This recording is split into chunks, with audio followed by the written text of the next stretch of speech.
Ladies and gentlemen, good evening. Welcome along to the live lounge. Here we go. How are we all? All good. All Are good you lagging indeed. or is it? You're not out of sync. That's weird. What's that? Just happened. 2 seconds. Let me switch to my laptop. This thing's still playing up. You are very out of sync. Yes, that means I'm in charge. I can stop talking in the back end of this. Here we go. Excuse me, out the way, coming through. It's quite funny because he's not just a little bit out of sync. It's like So out of sync, isn't it? someone's messaged you there's a doll and it's still down the other end of the pitch. It's that far out of sync he was. But yes, now you're at the bottom.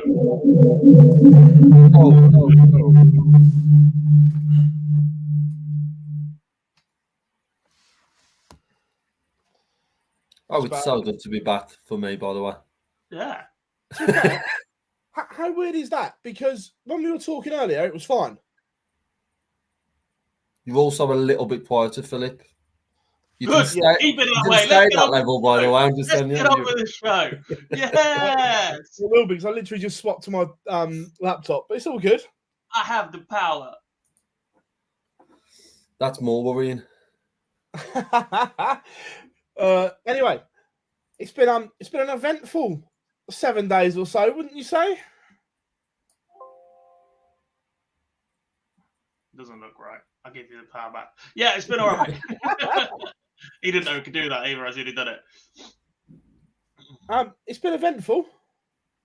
Q School always is. It's the best week of the year, though, isn't it? Like the excitement, the drama, the final moments of stage one, the final moments of stage two. Like, don't get me wrong, the rest of the week is fun to cover as well, but those final 2 days are so dramatic. You don't get it anywhere else.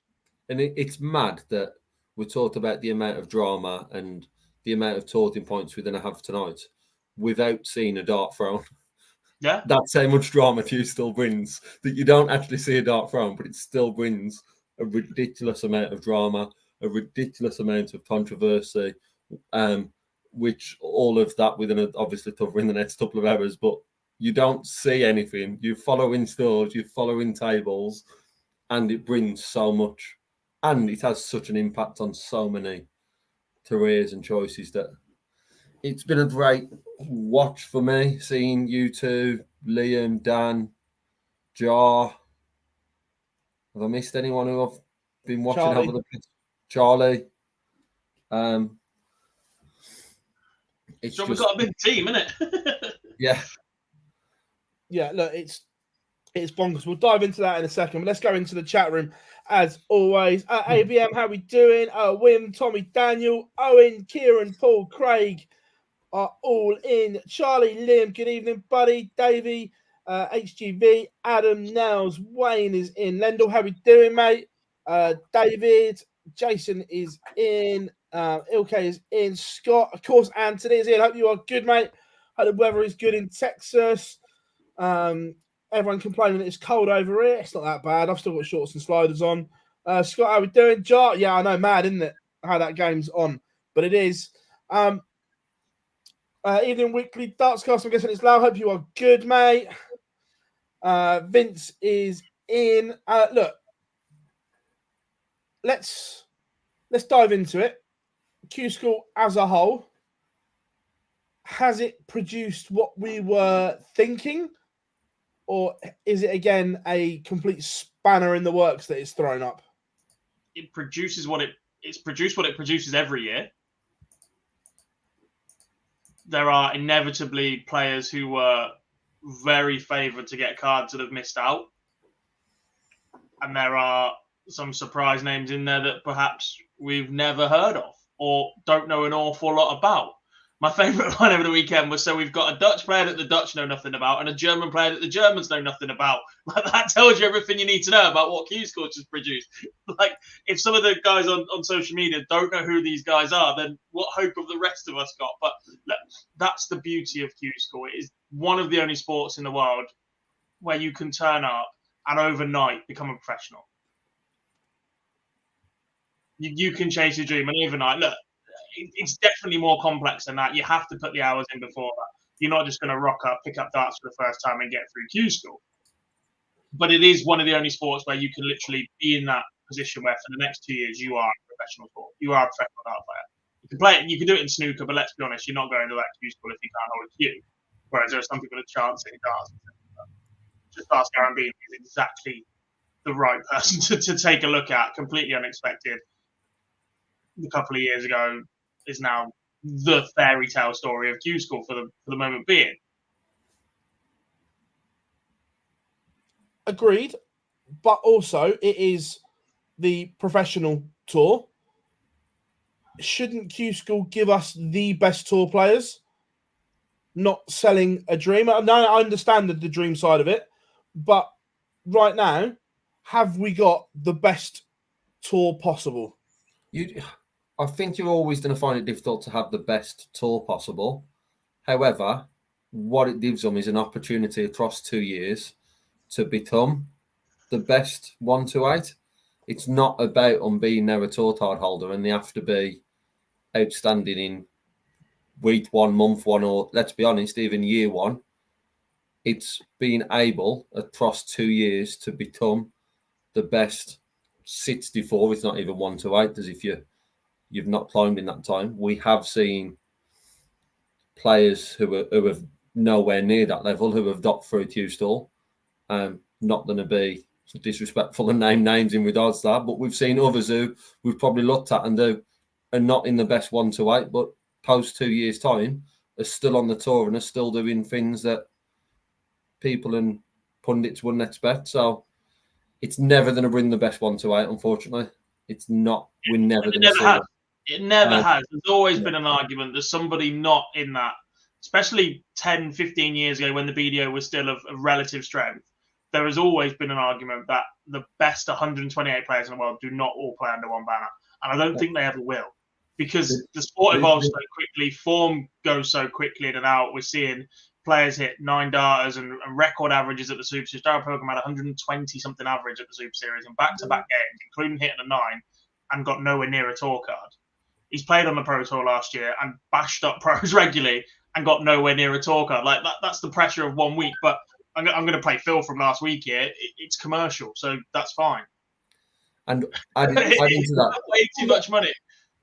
Dob, in addition to that, though, I guess when we look at the best 1 to 8, a lot of the players who get into or maybe sneak into that 1 to 8 are players who are playing Challenge Tour, Super Series. They are the best 1 to 8 in the world at the time, by opinion, because of the amount of darts they're playing. I know that's a different debate about the amount some have, but that's why you can never have the best 1 to 8. It may be on the 1st of January that did it, but you won't let that the year through because of how the tour is run. Yeah, and we're certainly going to have conversations about limited opportunities, especially with the rule changes around the Euro Tour. But there is that advantage that actually you only have to look over the last couple of years, that it's not a closed shop, right? Not having a tour card is an issue for the 1 to 8, but knowing that Christian Perez barely utilised his card, knowing that Adrian Lewis is very unlikely to use his card this year, there is still a couple of those golden spots for players who Q School isn't the thing, but Challenge Tour might be, and consistently producing results will get you in the mix on the Pro Tour. And Luke Littler has done it, albeit by one event. The amount of players who are still touting his name, right, that went to Q School this week, that weren't allowed to admit it before they picked up a dart, but were at Q School hoping to be the next Scott Williams. They weren't hoping to jump straight on tour and be a Rob Cross or someone that can go in and kick ass straight away.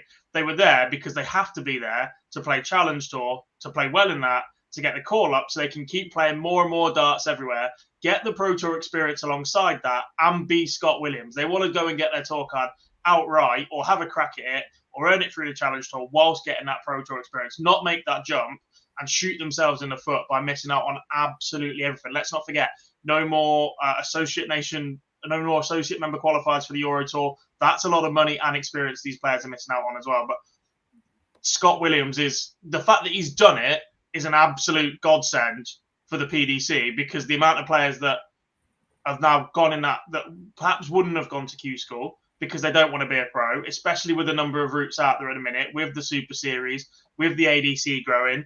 WDF have actually put on a World Championships. If they can resurrect the World Masters as well, they've got 2 flagships events, and they've only got 3 of their top 10 before last week still in there. There's room for players to grow into that and make a living elsewhere.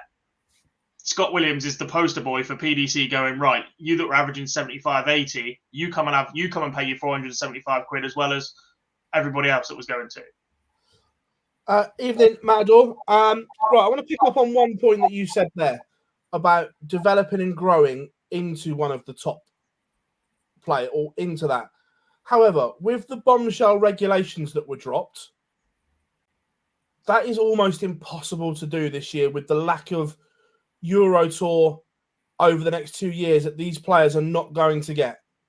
Because of the closed shop on the Euro Tour now, realistically, these 31 that have got cards this year, can they make 80 grand minimum over 2 years to break that monopoly? Because I don't think they can. With the Euro Tour, yes. Without the Euro Tour and that closed shop, and it is a closed shop now, whether the PDC like it or not, they have protected the elite with what they've done. Yeah. They have closed it to the new tour card holders because of the lack of opportunity.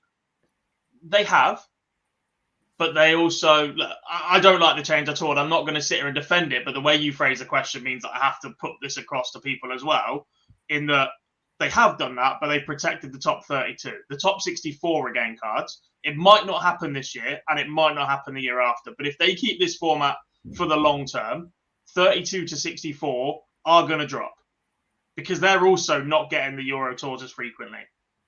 So it becomes top 32 as a close shot. The other 96 is absolute chaos. So that then the number you need to become, the number you need to reach to keep your tour card becomes more attainable because it drops down for everybody. The average value to keep your tour card will eventually drop under this system.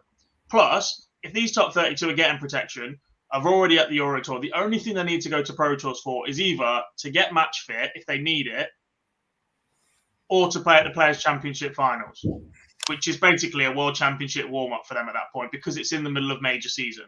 If they're not doing that, these players now have more chance to go and earn 15 grand for a win, and the prize money each stage has gone up. Not massively, but it has gone up a little bit. So there are opportunities to do it, and there will be prize money. I think, look, we had a conversation a couple of weeks ago about there being 128 players at the World Championship. If you're one of the extra 32 that now makes their way into the World Championship, that's an extra 7 grand on your rankings. Plus, you've got the UK Open. Obviously, we want first-round prize money for that, but there will be smaller increments and there will be small increases. The top 32 are going to shoot off into the distance, granted. But the ability to keep your tour card has not been knocked as much, I think, as people are saying it when you consider it like that, because 32 to 64 are going to have to drop. Yeah, agree. There is a knock-on effect, but I don't think it's as big because of the pot they've covered off. Because it's your big boys as such they're looking after, isn't it? The main players or the main players on tour and rankings. It's that rotation of tour players is still going to be there. Is it more difficult? Yes, but not as difficult, I think, as you're perceiving with the way you worded the question, Mr. Bars. I just asked the question. Some of the majors have qualifications via the Pro Tour Order of Merit. If the big boys aren't there, they're going to be more and more non-seeded players in the first round that are getting a crack at it. The players from 64 down are going to earn more on the Pro Tour, or should earn more on the Pro Tour, because of the absence of the top 16, top 32. Some of them need that Pro Tour Order of Merit because they're the second 16 on the Euro Tour. You've got the top 16 outright, and then it's the top 16 on that Pro Tour Order of Merit that are getting that call up. But you can shoot straight into that if the big boys aren't there. You can go and earn your spot in that. It's not necessarily the top 32 in the world at that point. It's 16 and 16. One of the other opportunities, I know you mentioned it there, as it's used as a warm-up to the Worlds, but we've seen Aspen, Peter Wright, well, a semi-attempt being there, but at the end pulling out knife. That number to grow as years progress. I don't think it'd be all at any point, but you could still get to where you've got a week full of exhibitions, bringing in a certain amount of money and still competing against the best players in the world. If a collective do that, there is another opportunity that may open up through the Players' Championships. So the resales there, it is slightly more difficult due to the ridiculous Euro Tour change. Yeah, but you say about the top players missing Pro Tours, isn't it? I think they will, but not as many as you think. Looking at it now, Luke Humphries doesn't miss as many as others. Yes, he will miss some. In years gone by, I think he's going to be far more selective after seeing what being world champion in the last couple of years has done to the likes of Gerwen Price, of Michael Smith. For the first 4 months of the year, Michael Smith couldn't move. I don't think Luke Humphries lives his life as a world champion like Michael Smith will do. No, I don't either. That might be the difference. No. And I'm not saying anything bad about Michael Smith. Why not do what you've done? This year, I think Michael Smith will play nearly all of them because he was so undercooked. The same as Aspinall. I don't think he'll miss many because, again, he was undercooked. The ones that we know will miss is MVG. Price will certainly pick and choose. It didn't feel like Smith missed an awful lot last year. I just think he was so jaded from the amount of effort he was putting in. He missed a load early in the year. But he was doing 3 nights of exhibition, Premier League, Euro Tour, back-to-back, and the World Series. But he had media commitments left, right, and centre. I don't think it was a lack of playing that hurt Michael Smith last year. I think it was he ran himself into the ground for the first 6 months trying to carry the mantle of being a positive world champion and being an ambassador for the sport. And I think it backfired on him towards the back end of the year. Plus, he had an equipment change halfway through the year as well. Let's not forget that. So he's had that go on at a time when he's absolutely knackered, run himself into the ground. He is one of the players that practices an awful lot at home. We've seen that. We know that. He talks about that a lot. And I question if he was capable of putting that effective practice in last year whilst he's on the road as often as he was, or travelling about, or had as many commitments. But all I'm saying is I don't think as many top players will miss it as what you think, apart from MVG and Price. I think they'll play a fair amount. Yes, they'll all miss some, but I don't think it'll be as high as what you think. I still think we'll see numbers. I don't think this year's Players' Championship with 2 big names missing out. I think that will become a norm. I think we'll still see a player or 2 miss out year on year because of the Pro Tours being lower and lower on the priority, and the other ways to prepare for a World Championship. Back that up with Aspinall and Peter Wright are not prime examples of that this year down into the Worlds, but every player will have a different mindset of preparing. And I remember a certain player saying going on to win the Players' Championship to have a knock-on effect of them winning the Worlds, Mr. Darwood. So, out of these, thank you very much to the PDC. Out of the 31 new tour card holders, how many of those 31 will keep their card in 2 years, do you think?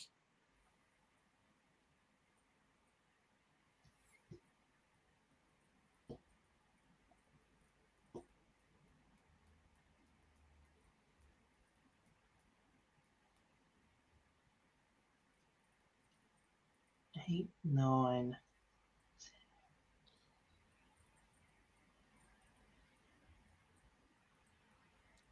I'll take 11, please.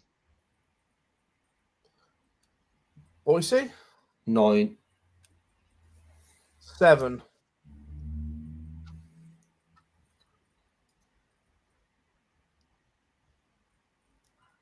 I'll take 11. Yeah. As I'm sure this will come up in conversation soon around the word split. What split are you going on? Not naming names, but what split are you going on your 11, Dob? 1, 2, 3, 4. 6 UK, 5 Europe.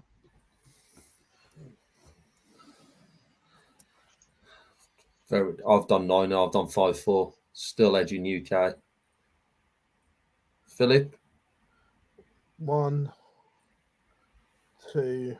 By the way, you can't see, but try and looking at Phil's face right now with the cod stick in red. Run out of fingers already. 3 Europe. 4-3. We're both very similar on the percentage of this of what we're saying. All everybody's gone one better off in the UK. Yeah. So we're close in that respect. Before we go into the runners and riders, let's talk about players that have missed out, and then second year in a row. Be here all night, won't we? That list is brutal. Second year in a row, the so-called anomaly, as we were told, has happened again. That Darren Webster would have won a card if he didn't play on the final day, because the game he lost was a 1-2-8 or whatever it was, and so, but he won a 1-2-8 and then lost a 64. That's or did he lose a 1-2-8? Was it the day before?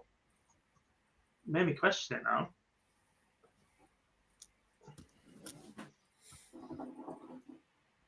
He lost a 64.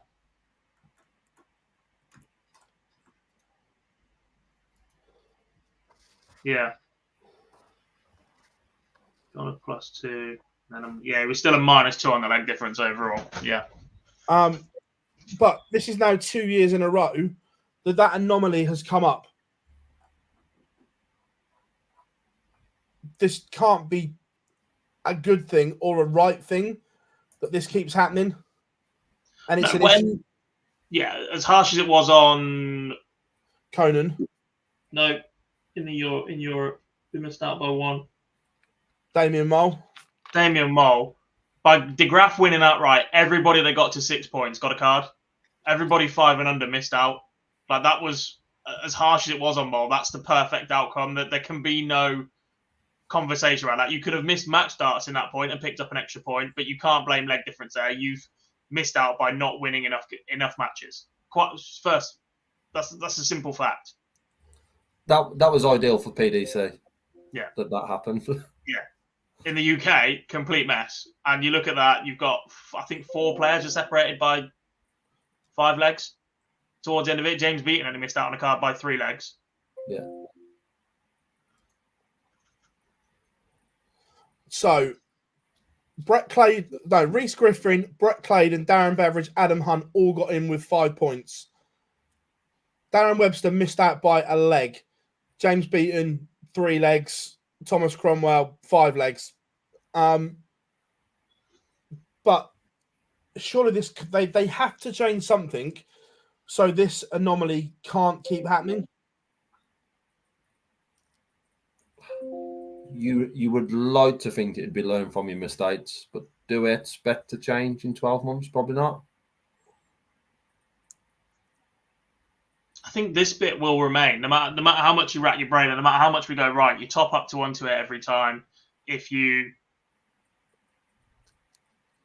play or if you withdraw, then you get a -6. I still think you're going to end up in the same situation. Although, if you withdraw, then a -6. But what happens if it's down to injury?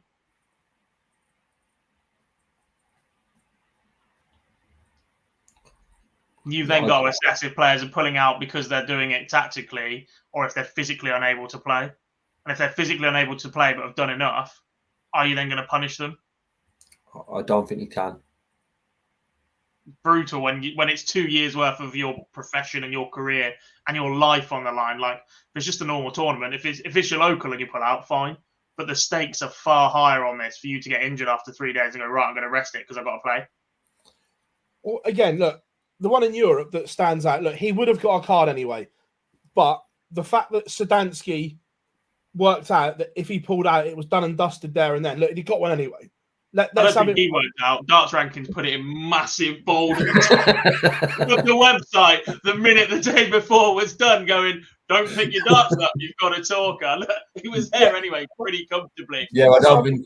The 0.1% was eradicated by the fact that he couldn't lose an extra 6. He couldn't lose 6-0 in the first round and be worse off. That's what I mean. But the fact again that is highlighted that we always say only fairy tales happen in sport, and no matter how small that chance is, as you keep saying, Gob, that's mine. Not Wick. That's mine. There was still a chance he couldn't have got a card. At the point, they were still, regardless of how big or how small, there was still a chance he couldn't. Yeah, the same way Ryan Searle wasn't in the match play until he was in the match play. Yeah, but the fact that he then Good example. Good example. But the fact he then pulled out to secure his card doesn't send out a good message, does it? No. It doesn't send out a good message, but what else can he do? The thing is, when it's highlighted like that, like somebody like Darren Webster would have taken a huge risk. Someone like Sagansky is not taking a huge risk at all. You're pretty much there anyway. Yeah, like, you are. There is no sat on the bubble or I'm relying on a mathematician or a dream run from somebody else knocks me out. There was a player that made it through. Where is Europe Stage 1? Danny van der Zande snuck in. The other two players that actually played the final stage were call-ups because of withdrawals for Martin Kramer and Janos Veg. So Gerdon and Rollo then got called up. But Danny van der Zande was the last player to get in. He didn't play that final day because he was told he was safe. He was there by +1 leg difference. That's a risk. Darren Webster is not about to take that risk with your career on the line. Because it is just too big a gamble. That's like laying up when your opponent's on 140. That's the Kim Hybrex approach. And watch you get stung over and over again and you'd be gutted, wouldn't you? You'd be absolutely gutted. At that point, you have to play this in your hand. Sagansky, complete opposite end of the spectrum. You can appreciate why he hasn't played. At that point, he's 99.9% certain of a card anyway. He's protecting against a -6-0 and an absolute freak result happening, which, to be fair, might have even been done by the time the draw was done. I agree. Because that was the protect. Like he could have been safe the minute the draw was done. Like that's the beauty of that small percentage. Like the exact number of players have to match up in certain parts of the draw for him to be there anyway. Yeah, he has the chance of costing people the chance to get a tour card. I know that's what he's there to do. I know you sign up to 4 days, and it's a bit like we had with the World Seniors for the last couple of years, where qualifying events have been ranked. You fulfill that because your ranking points and your consistency to play. You have to consider it a qualifying series, not a qualifying event. And when you think like that, it changes your approach. But actually, when so much is on the line or qualifying outright is on the line, then you're like, well, actually, now I am costing people, even though it is a commitment. Like, it's such a difficult thing to grasp, and it's such a backwards way of thinking. I'm there, but I have to play for the integrity. But actually, you don't. Like, there's no punishment. Like we say, however small the chances are. I remember the World Championships when Paul Nicholson lost his card. At the start of that World Championship, the list was about 20 things long. Yeah. And sometimes, as we've seen in sport, things just fall into place and happen.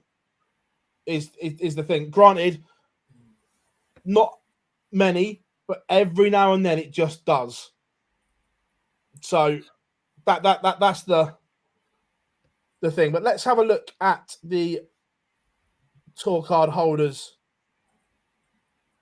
that we do have. Would you like EU or UK first? Europe. I think it's this one. No, it's UK. Tough. Give up. I'm off. Half an hour in. He's on the wrong laptop. He's put up the wrong graphic. That's what we do. I'm not sure. Potentially on the right graphic. Just I'm on it. That is how the order of merit ended up in the UK. Of course, the 4 outright winners were Steve Lennon, Rob Grundy, Leighton Bennett, and Dom Taylor to add to those 10 names. Who's the biggest surprise on that list? To get a card? Yeah. Beverage? Yeah, I agree. 2 years out. In the first week of December saying, do I go to Q school or not? Yeah. Yes. Great decision, Darren.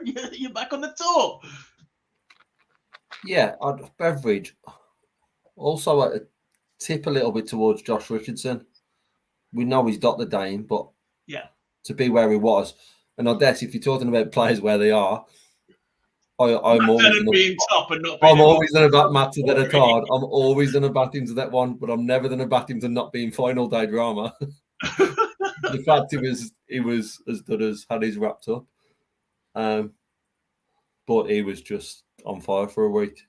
Yeah. But yeah, no real huge surprises, and I think that sort of shown in regards to how much of the top rankings from the WDF we see taken from that into UK and Europe, that we see quite a big number of players who come out of that batch of top players in one organisation to qualifying for a tour card. There's obviously names that all go down as a disappointment, but no huge shots for me. I think for the first time in a long time, we don't have that one or two complete unknowns in the UK. Everybody that's qualified in the UK is either a former card holder, has got it back, or we know who they are. We know of their darting career to this point. There is no Aaron Beanie. There is no Callum Goffin. There is no XYZ players that have been in that role, that have come from absolutely nowhere, that we're clamoring for on social media going, right, who is this guy? Anybody know anything about him? What can you tell us? XYZ. Every single player that's come through the UKQ school this week, we know about. They've either played WDF events, they've played on before, they're former development tour players. Like, they've all got pedigree. I would probably also throw out a massive, massive kudos to Steve Lennon to play the way he did at the World Championships, to have the disappointment at the end of the World Championships, and then to just turn up one day that he'd done and dusted in very impressive form was, it's hard to say Q-stall, but was the right thing. Yeah. When you asked the question of this 10, 15 minutes ago about have we got the best 1 to 8, I think in current form, without doubt, Steve Lennon's within that. And it was only right, the man who never lost it, it was nice to see him win it back on day one, that it done and dusted without any dramas. I think when we look at EU in a minute, Radek Sagansky's going to be in a similar situation. Like, he was close to keeping it anyway. He was had a fantastic last 6 months or so. For a long while, I've been saying he was Poland's number one until Ratajski hit some form at the back end of last year. He's another that has gone and got it back straight away, fully deserves it, and I think had just settled into tour life. The one that I think will be disappointed is number 17 on that list, Connor Scott, because I do feel like he just settled into tour life. We were starting to see him on the TV events more. He was far more comfortable, beaten by Gerwen Price at the Worlds. But we were seeing it more and more on the Pro Tour. He got on the Pro Tour. He got a new manufacturer deal. He'd just come off the Super Series. There were a lot of expectation around him from people within that circle that had seen what he'd done for the last 18 months before that down in Southampton and whatever else. Took him a while to settle and adjust. Has done that. Did it perhaps 2 months too late to keep his card outright, and now finds himself chasing for another year. And a lot of people going, it might benefit him to go back to the Super. I don't think it will. I think he was one of the players that needed to be straight back on to kick on and carry on, because he would have done some damage. A lot like when Keegan Brown lost his card, but was already qualified for the match play, basically. Like, I don't think that start again has helped him at all either. And it's how he responds now, I think, Dob. It's how he responds now. Weirdly, with the majority of the players, it's how your October, November, December is. With Connor Stott, I actually think it's how his January, February, March will have an impact on how his season pans out, because the opportunities to play in other stuff, Super Series, I'm sure will come along, the IDC events, but actually if he can get himself on some Pro Tours, he's probably in a stronger position than anyone else who benefits this weekend. It wouldn't surprise me to see him on some Pro Tours. And I know the WDF have changed their ranking system and keep messing about a bit, but after losing so many of the top players that they have, we saw Connor at the WDF World Championship. He was one of those 7 players that got dispensation for release. So it wouldn't surprise me to see him chase that a little bit this year as well, and know that I'm going to chase it, but I might be like one of the players that pulled out to play in the PDC Worlds if it's there. But actually having a World Championship at the end of this year is better than chasing one and not getting it. Chase both. And if I've got a decision to make, I'm in the best position possible. People would argue, I guess, with that field of players, that he might be in a better position for that, to be in a World Championships instead of just chasing the PDC one. Right. From there, the bigger stories, I think we'd all agree, came from the EU. There is the Order of Merit, and of course, Martin Dratz, who should buy a lottery ticket, Jelle Klassen, Andy Bartons, and Jeffrey de Graaf were the 4 that won outright. Before we come to the order of merit, after 2 days, how worried were everyone about Andy Barton's not producing? Yes and no. After seeing so many big names struggle, I think you will look at it and go, right, Barton's up against it. But if anybody is capable of bursting through their A game, it is the WDF World Champion. He played in something like 11 WDF events last year and was in the final of 9 of them. If he turns up and wants it, Andy Barton wins. He's been that good. He was only beaten by sensational performances from Luke Littler and I think Sebastian Białecki in the end. And when we've seen him in the Super Series of late, like he has got the A game to kick on, and his B game is at a sustainable enough level. Look, unlucky the first few days, not quite there, but there were times on that third day when he didn't produce his A game and is still blowing people away.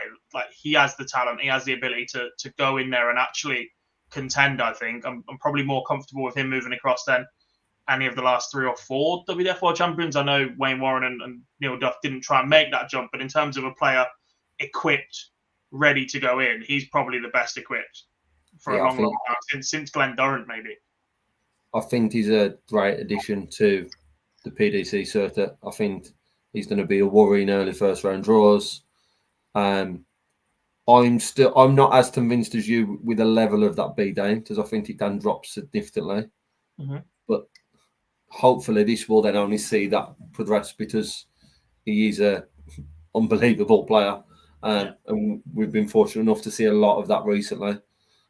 It's just moving over and producing that and not producing what we've produced on day 1 and day 2. But I know it's early days, but if you're Kim Hybrecht, you're looking over your shoulder a bit when Andy Barton picks up a tour card, aren't you? Yes. 100%. For that World Cup spot. The Decker's been pretty solid for the last couple of years as well. Not as eye-catching as potentially he could have been. His 180 has been solid. But when you see someone with the caliber of Barton's rocking up to the tour, that World Cup spot has been Kim's for so long. It could be very interesting in that race. Not this year, but for 2025, definitely. So, the stories. We have an Italian on tour.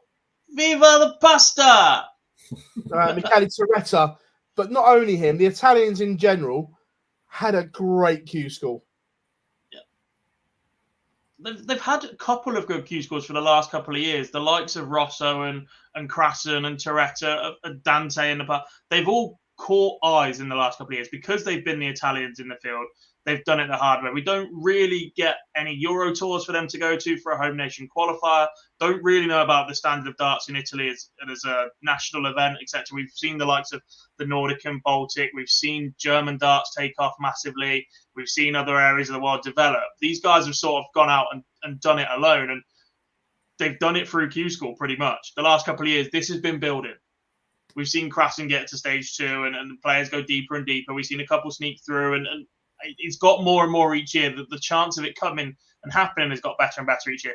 Is he going to turn up and set the world alight on the Pro Tour next year? Probably not. But is it great that there is an Italian to go and inspire more Italians?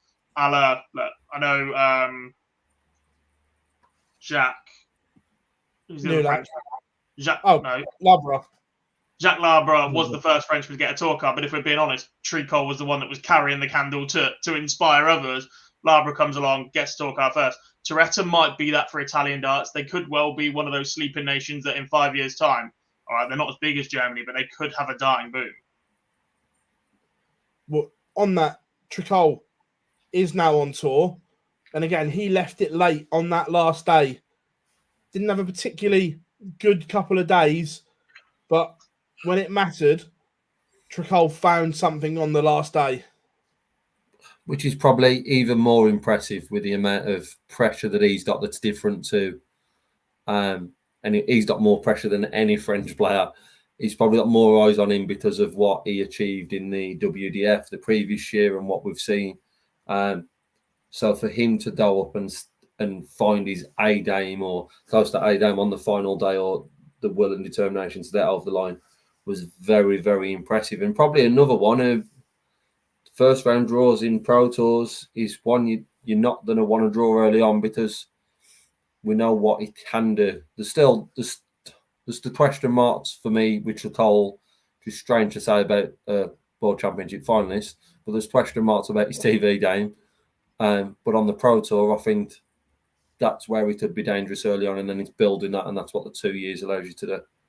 Yeah, it's not been the easiest route to get here for Tricol. There's been a lot of speculation around him to try and get this card to be the first Frenchman to do it. Labra did it before him last year. We've seen him in a WDF World Final. We've seen him. I don't think we've seen the very best of Tricol. We've seen him in the Super Series often enough fail to get out of groups.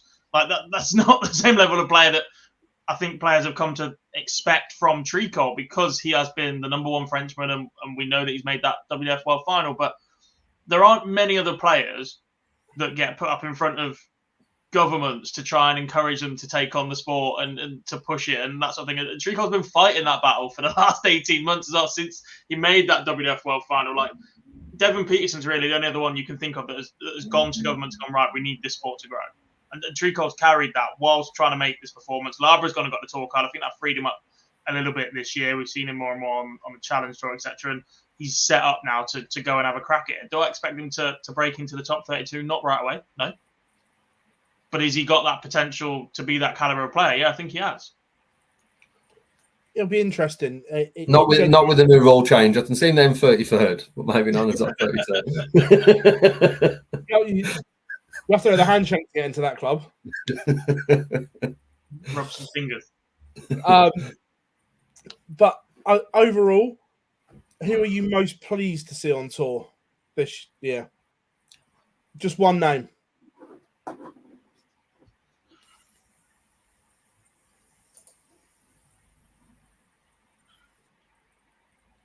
I think it's Toretto, you know.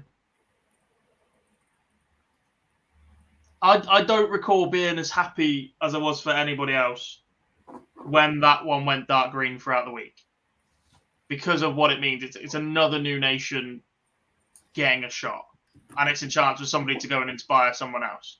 Don't get me wrong, there are players far more talented that have got tour cards, that are far more equipped to go and compete, and that are probably going to be far more exciting to watch for the next 2 years.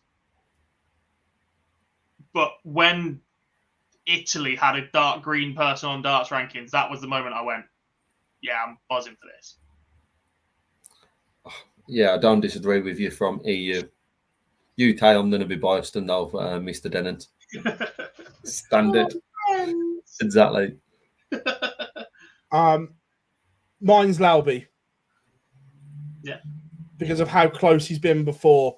And I genuinely think he has the potential to go and do great things. Is he erratic? Absolutely. Will he lose a load of first-round games? 100%. But can he go and win something as well on one day? 100%. Will he slap someone up averaging 110 in 6 minutes? Yeah.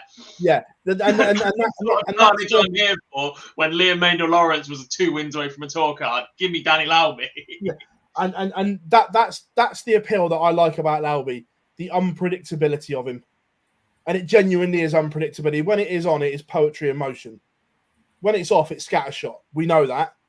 Also, we have a first Kiwi on tour. Hopo Puhau was so solid across it as well to add to the first Italian. Yeah, another good addition. Another one that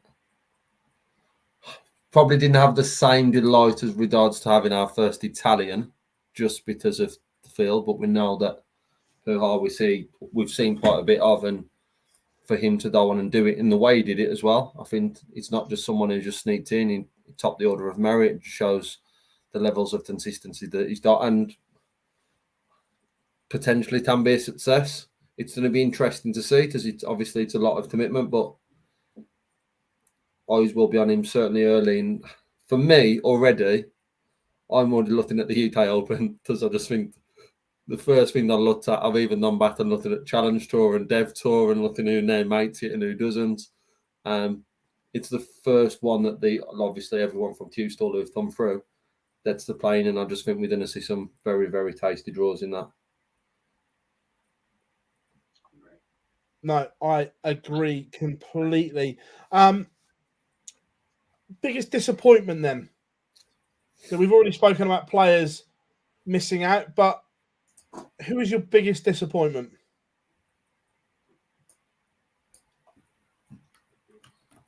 Do you want me to go first? Yes. Daryl Pilgrim. Because we've seen what a player he is when he's gone to the Pro Tour. Did he get to a quarter-final of a Pro Tour last year? We've seen him play on the Euro Tour. Pilgrim for me. Just because he's such an incredible player. He is. I suppose I very much tapered my expectations for him after seeing him in week 7 of the Super Series. He struggled through that week an awful lot, and I think part of that was the expectation that Q score was the following week.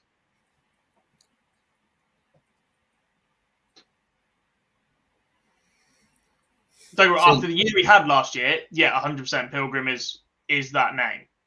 But knowing the form he was in a week before, did I then go, right, he's going to burst through this and smash it up? Probably not as much. There's a few in the chat room. Spellman, I think Spellman's harsh on his first crack. Max Hopp was injured. Disappointment for John O'Shea. I agree. Hendo, don't think he had great form last year. He was another of those that I didn't mention it an awful lot, but he was in that conversation of best player in the world without a tour card for a reasonable amount of time. Is he as explosive as Luke Littler? Probably not at his age, but he certainly had the experience and the ability. Davey says Białecki, Rob, Pilgrim, and Osborne. Osborne came bloody close towards the back end of the last thing. Wim says Placia. We haven't seen a lot of Placia since he won the Winmar World Masters. I think he had a very poor back end of the year. Yeah, it's hard because I do look. There's a lot of the senior names from the UK perspective that you look at and think that have maybe pushed on. My EU one, just because I think he's such a good player, and I think he'd do so much on the tour if to admit to it would be Ben Robb. So he was probably one I was keeping a keen eye on, and I expected probably more from him to be there or thereabouts. Hendo's a T name because we was expecting Hendo, but I guess from a seniors advocate is probably the best way to put it. Some of them, there's the plus side that we see them on that sort of circuit and not so much the Pro Tour. So I can't lie. From a Hendo and Ben Robb are probably the two for me. A massive success. Say that again, sorry. From a seniors perspective, Q School was a massive success. I knew the you'd only say player that. to get a card that was over the age of 50 is Mario van der Behade.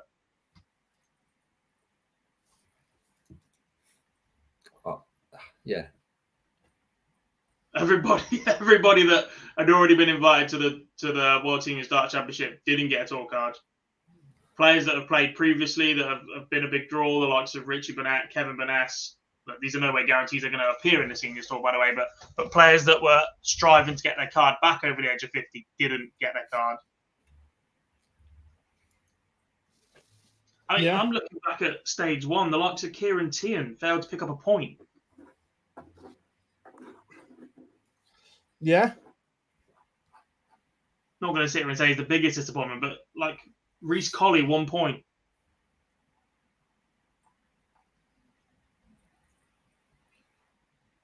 Conor Heenahan, 1 point. Players that we've seen be explosive and win elsewhere. Kevin Painter, 2 points. Good crack from him. Didn't he only play 2 days as well? Essentially. There's a lot of young players I feel like missed out as well. I am intrigued to see the challenge for Tom Sykes. There was so much hype for Tom Sykes coming out of Yorkshire. He won one of the ADC belts recently. He's absolutely smashing it up there. And like the standard of local league fixtures up there is ridiculous. And Tom Sykes is smashing it up. And he didn't get out of stage 1. I'm intrigued to see this weekend. I think the challenge taught us the reaction of players, like Reese's one, it's mentioned there, as well as a few others who didn't even make it into stage 2, how they reacted on into this weekend. There's other players like Webster, is obviously the T name on people's lips and with odds of just missing out. Some people didn't have that extra 4 days of play because of missing out so early, but how they react, because there is 100 plus potential winners of a challenge tour each day. Yeah. that list is pretty endless with regards to who can do and win. Yet there's players who will be doing it just for experience and not probably to go on and pit a daily event. But to see who comes out on top of that, I think it's just putting a mixture of those names in a hat and picking out, because it's after 5 events, there's so many who could be there or thereabouts.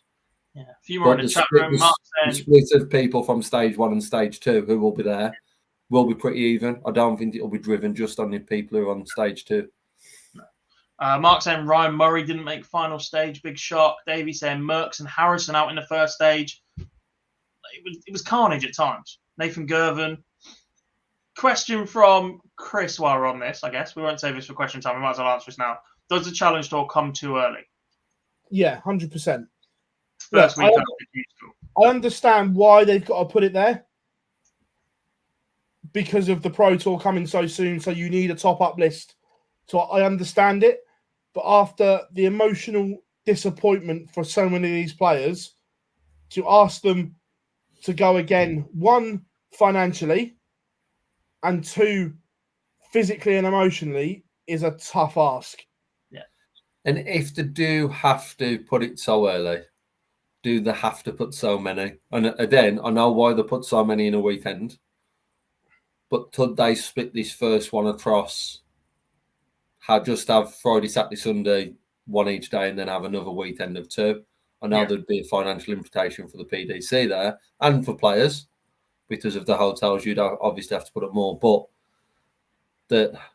the amount of darts that they've played, and predominantly the people on the Challenge Tour are working full-time elsewhere, or if not, high end of part-time hours.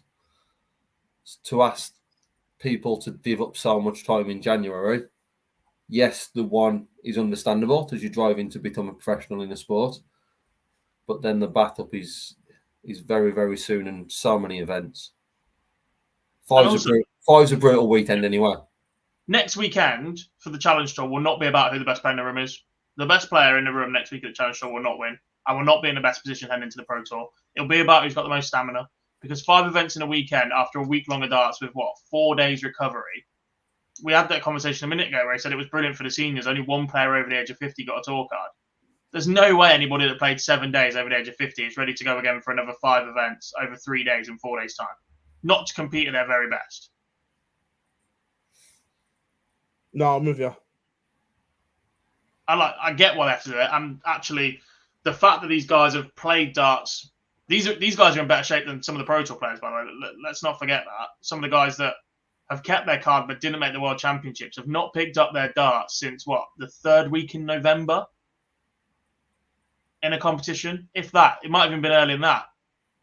The Players' Champs is the final weekend in November, which meant the final Pro Tour was a week before that, if not 2 weeks before that. Even more before that, because it's before the Slam, isn't it? They've had a 1 shot at a qualifier. They've had 1 event in 70 days. That might be a stretch. Last Pro Tour event was 2nd of November. 28. Well, they'd have played in the... If you haven't played in any of the others, you'd have probably played in the Grand Slam qualifier on the 3rd. Yeah. Would have been your The last. last Pro Tour event was 74 days ago, and they've had 2 qualifiers since. For some of those players. World Championship qualifier 28, 27. Sorry, yeah. 2 qualifiers, 1 single events as well. In and you're out. It's not multiple. They've played 2 qualifiers in 74 days at the moment, and counting, because the next Pro Tour isn't until not this weekend, next weekend. 12th of Feb. Keep going. Yeah. Nearly 90 days between playing darts as a professional because you missed out on 1 event. That's brutal. You've got your 2 biggest events of the years this weekend and next weekend, Dob. I don't know how you put in a Pro Tour with the Bahrain and the Toto. Don't worry, we're coming on to that in a minute. Don't you worry about that. I know, yeah. I just wanted the first stupid of the show. I thought I'd did it in the first hour, but he didn't throw it out. But we're going to put this one up as well, because this is a good graphic before we box off Q School. there we have the elite, the next ones that are in danger, and the ones that are trying to get into the Golden Club.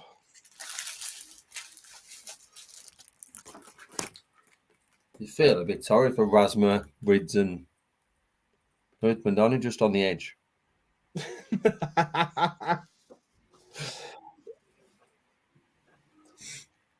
So close to being commercially viable, but so far. How are we doing, Cal? Hope you are good, mate. Piss off, you little shit. I had to do some more professional filming than this, and it didn't look right. So, Prime boy. Sure. Right, I suppose before we box off Q School, those ones starting the second year, some of them are almost sitting ducks already. Yeah. From the form that we've seen in year one, I genuinely fear for a few of them. And one of them's one of my best mates that I've known since a kid. You got friends? Well, you know. But there's a few there that are right up against it. Yeah, like I said, they won't have played competitive darts as freely as some of the others that are coming in. They will not be as fresh, and they've got to hit the ground running early. Some of the guys right at the bottom, I think it is a bit of a lost cause, especially as the effects of the Euro Tour won't take in time for the top 64 to fall massively. Some of them will be defending an awful lot, but I don't think it's going to drop significantly enough that you can scrape in by earning 15 grand this year. They've got a lot of work to do and a lot to kick on. But if you're at the bottom end of that list, let's say 10 to 15k in year one. Yeah. Do you contemplate handing the card in at the end of that year to have opportunities elsewhere,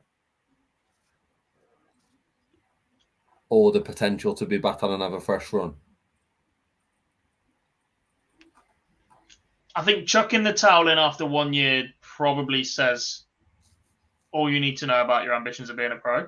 If you don't believe you can turn it, if you don't sit at the start of this year and go, I know I can turn this around, or I think I can turn this around, I can go and win a pro tour and everything can change, then I question your ambition to be a professional dart player. Whether or not that's actually attainable for everybody, completely different approach.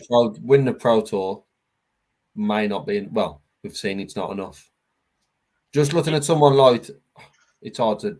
Sagansky come close. Winning one is not enough, right? But the doors it can open, if you go and win Players' Championship 2, you jump straight up on your Pro Tour Order of Merit heading towards the back end of the year. You're there. Or you're in good form, you're feeling great about that win. If you can't kick on from a win that early, I question it. You have to. But I don't think handing it back because you're not in a good position after 1 year is the right approach, then go fresh again. Go and give it a crack. And if not, you've got 2 years experience, knowing what the feeling's like of a first year free roll, knowing what it's like to chase and defend. Because if you go and get your card back in 2 years' time, you might be in the same position. There's no guarantee that first year on tour is going to be any better just because you know you're not chasing. Like your expectations right now should be a lot lower, knowing that chances are you're going to Q School at the end of the year. If you need to that 70k in year 2, though, when you've only got 10 in year 1. Yeah. Before we leave tour cards, there was an interesting rule that came out in relation to what events you have to play in within the first 12 months. There we go. Of having a card. Now, this rule was brought out and used straight away. Yeah. No. Exactly. No. And I know you boys I went and looked at the rule specifically because a lot of people say the rule already exists. Matt Edgar did a video on saying that they've got the ability to do that. The way they've restructured the rule, the way they've changed the rule from what it was to then implement it straight away, I don't agree with. Getting the card back from Corey Cadby as an end result is very good for the PDC and for the tour as a whole. Him not using it, not having a visa to get into the country is an absolute waste sitting there. But the way they've gone about getting this card back is an issue for me. The entire rule list haven't been published, by the way. The updated rules aren't public still, but they've published this one rule in an article to say there's an extra card available. So players don't know the rule book they're playing to this year after they've had changes all over the place. And it just basically goes to show that the PDC can do what they want when they want. And as a player, I would not be happy with that.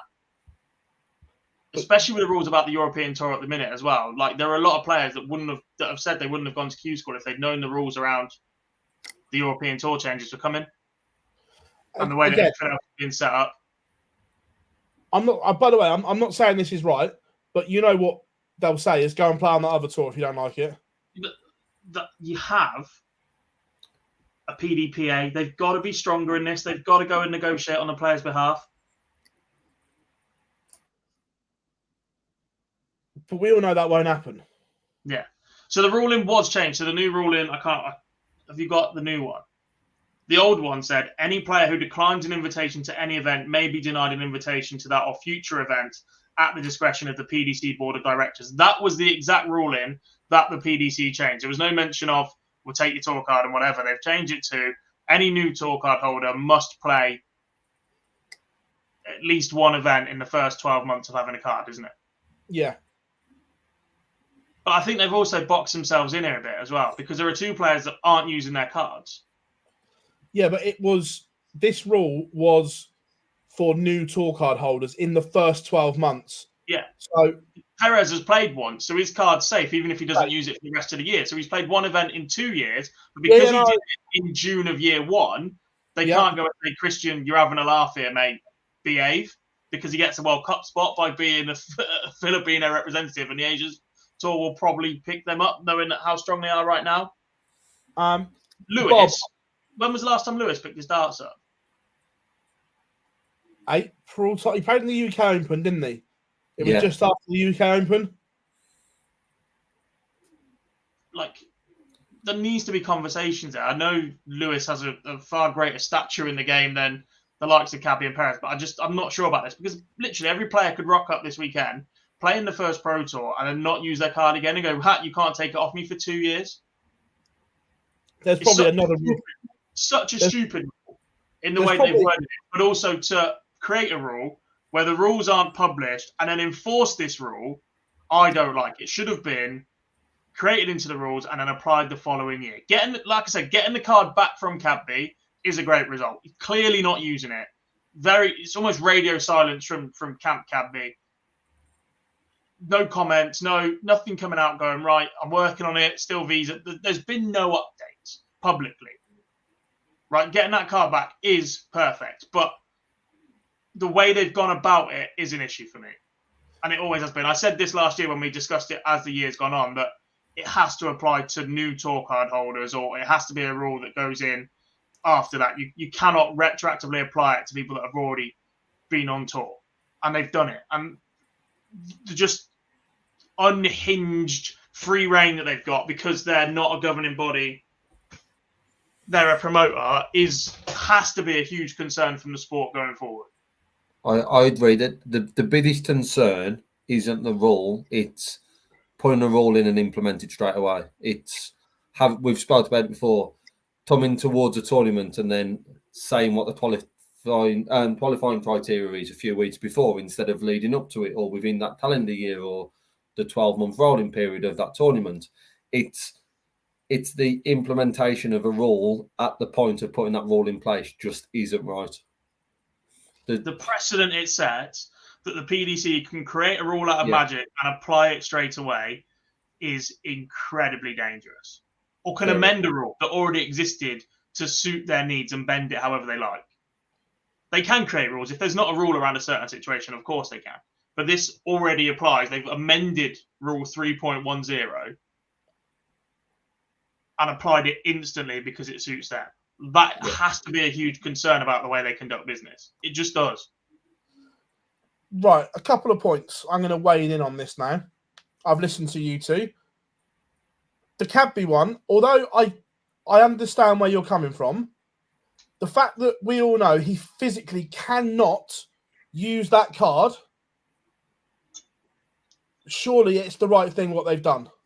Like I said, getting the card back is a great result, but the manner in which they've done it is an issue. If they know he's not going to use that card and he's physically unable to use that card for the next 12 months, discussions need to be had with Cadby and his representatives about him handing that in. If he doesn't budge, tough. You've set up your system the way you have. It wouldn't be ideal, and it would make Corey a little bit of an arse if he refused to do it that way. But you've given that opportunity, and the card was won under the pretense that for the next 2 years, should Corey Cadby wish to play in a Pro Tour event in which he's capable of getting into that country, Corey Cadby can do that. You cannot create a rule that changes that halfway through that, because he signed a contract when he's got that card to say otherwise. In this bit, I disagree, because we all know he physically cannot, and the PDC cannot get hold of him. Let's not beat around the bush. We know they can't get hold of him. You could find someone how can they get it back? They can't have that discussion. But there was in contact with him when he signed the contract about what his 2-year status was. Also, they wouldn't have had to, right? Because by the 4th of January, the players have to pay a fee to renew their PDPA membership. If he doesn't do that, he forfeits the right to be a PDPA member, and that would lose his tour card. So changing the rule and doing it the way they have is ridiculous, because if he doesn't pay that fee, he can't play anywhere. So at that point, they could have just taken the card back. The fact the news then dropped 3 days later that they changed the rule in means either somebody's acted on Corey's behalf to pay the membership and they've removed it, or they've gone about it in a completely different manner. They could have just said he's not renewed his membership in time, and he's done. Yeah, Chris, I know it was planned back in September, but due to unforeseen circumstances, that route that they were going to plan couldn't be done. Look, it's no secret. The guy from Australia, I'm just going to say it now anyway, bollocks to it. There was a guy from Australia media at the PDC World Championships telling everyone that Corey's inside. So everyone in the press room knew. So they physically can't get hold of him to make that decision. Can he not told them? No, John, sorry. Well, he gets what it takes. Who else did he phone in? Yeah, so book it in. But look, he will have legal representatives. There will be ways of look, it's not as easy as picking up the phone or messaging him on Facebook and going, by the way, or dropping him an email, right? Yeah. It's just the legwork to get in to go, Corey, you're not using this card. Can you sign this to say you're giving it back?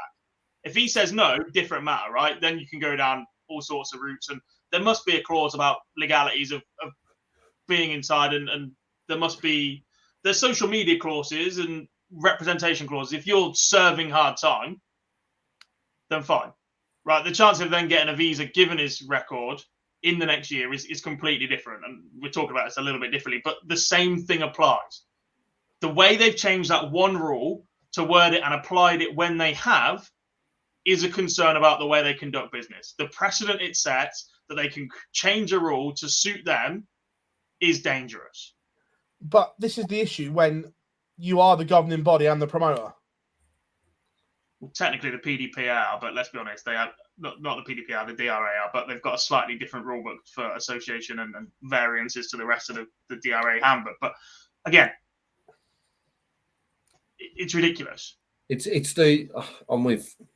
I hate doing this because I'm doing it too often tonight, Duff. But I'm agreeing with Duff then on this one. It's the right outcome. Yeah, 100. Like getting the card back, brilliant. And it is so much better. The opportunity that someone else is going to use it for the next 2 years, perfect. Yeah. But the one rule in which they've changed and the manner they've got it back is a concern. I asked you, was it last week? Were you worried that they had too much of a monopoly? Have you changed your answer? Because it sounds like it. Yeah, they do have. We have one hope in this sport right now.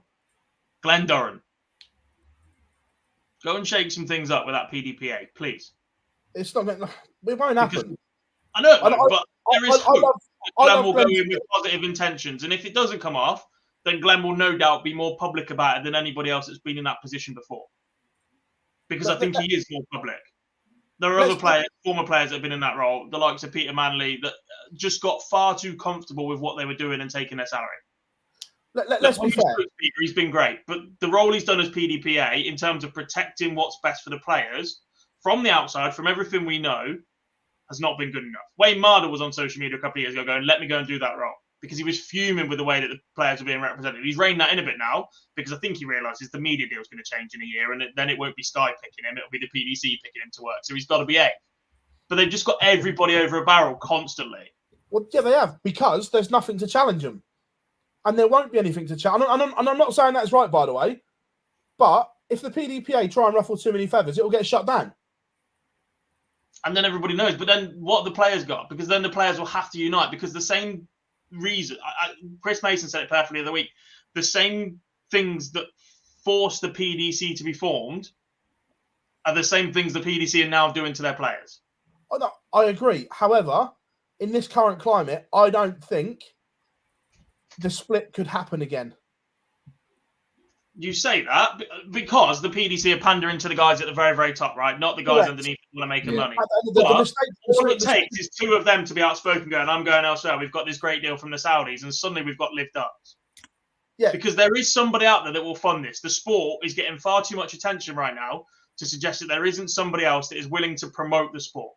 But to like go and have you said, whether or not they believe in the people behind the WDF and the ADC and the manners they've got at the moment, but there is ways for players to go and make a living elsewhere in darts if one person steps up and has a cracker. but Because like there will be TV broadcasts ready to go out. They've seen the numbers it can do recently. DAZN are itching for a deal. TNT will be itching for a slice of the pie at a cutthroat rate to what Sky currently pay, etc. There will be competition for this in the future. There has to be. And all it takes is them upsetting the wrong players at the top. At the minute, they're upsetting the players that are replaceable. correct. But if they upset their stars, Which they won't. they won't. But we know that they have in the past. All the players have held them over a barrel, right? The player power that they have in terms of getting family members to World Series events so they play, or World Cup or whatever else. We know players have had the PDC over a barrel in the last 2 years at times, right? That can't keep continuing in either way. It's not a healthy relationship. It's possible to continue that way. It is possible to continue that way, but at the same time, they're going to run them into the ground, and at some point, they might just go, right, 12 events a year, I'm going to go play elsewhere. It's a very, look, this could all come down, look, house of cards, you break one at the bottom, everything can go, and all it takes is the one wrong player at the top to go. They're even more looked after this year than they have been ever before. And for me, there's only one or two players at the top that could force that, and that won't happen because they're too well looked after. One of them is 16 years old, but if he gets tempted away, the ones that have the player power are too well looked after. For now. I just don't see it changing. For now. But like that could come down. And at the moment, like you said, they do have far too much player. They do have far too much power. The players have power, granted, to get what they want on the side and to be looked after and to keep making the living that they are. But if the 96 of the members then unite against it, they've got no tour. I feel like there's probably another 96 ready, the PDC will think. Well, there's enough at Q School, but are they ready to replace the quality? Not that it matters, because only 12 players are going to play on TV this year. So you're answering your own questions. Yeah.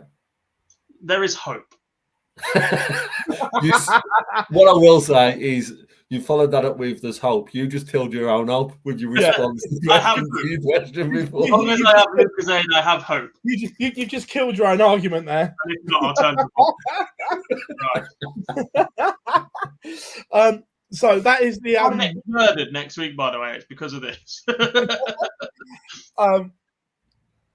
Off of Q School, we touched on it earlier, but we'll now talk about the WDF rankings. Neil Duff is now the new WDF world number one for the next 5 years, by the look of it.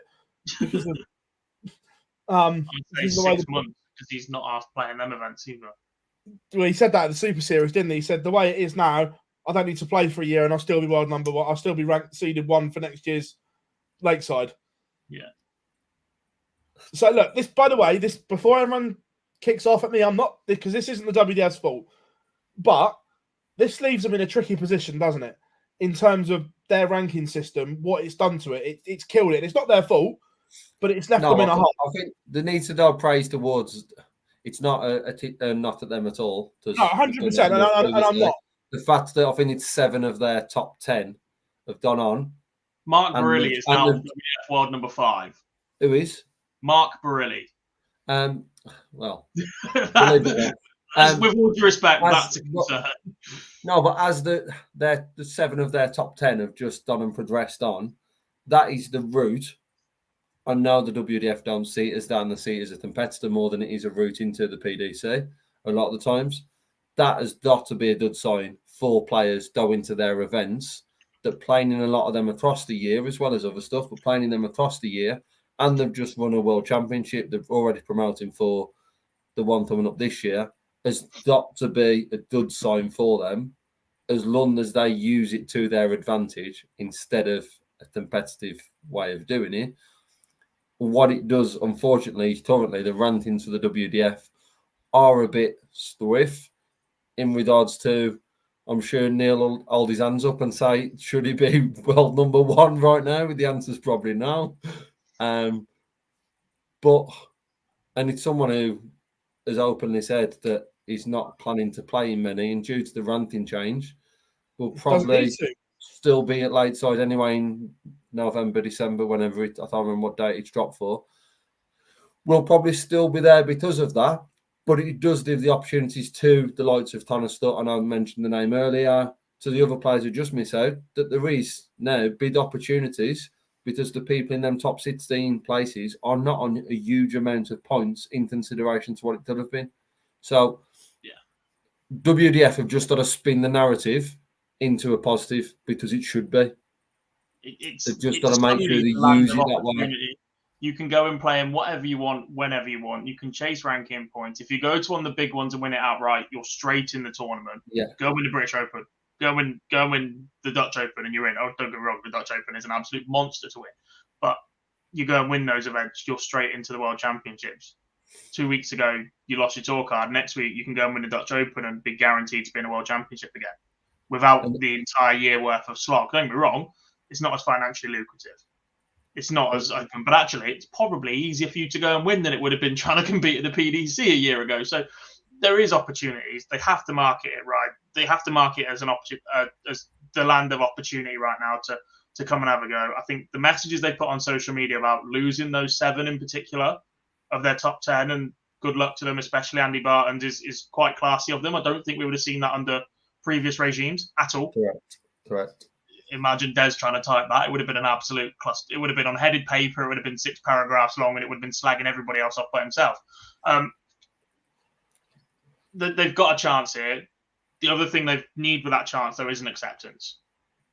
They aren't the world professional darts championship anymore. They're not the be-all and end-all. They're not in competition. They've taken that slot before the PDC World Championships that has made that relationship difficult to work with. But actually, with the right moves here, they might come out all right. And actually, again, it goes back to Phill asking one good question in the show about the best 1-18 in the PDC. Might not be the case, but what that means is you've potentially got a better WDF World Championships in December, and that gains year on year because you haven't got your best 1-8, and you've got some players that field will only grow. Yes, it's a huge loss to lose your World Championship. That has always been the case for WDF BDO. That will always continue. But that's also a good sign for a stepping stone for someone to become a world champion and then go and progress their career elsewhere. So it's just all about how to promote it. One, I agree, the message they put out was good, but one good luck message isn't enough. It just needs to continue throughout the year, not slating up. It just needs to continue in that push of it, in that promotion of their events, that this is what you can go on and achieve.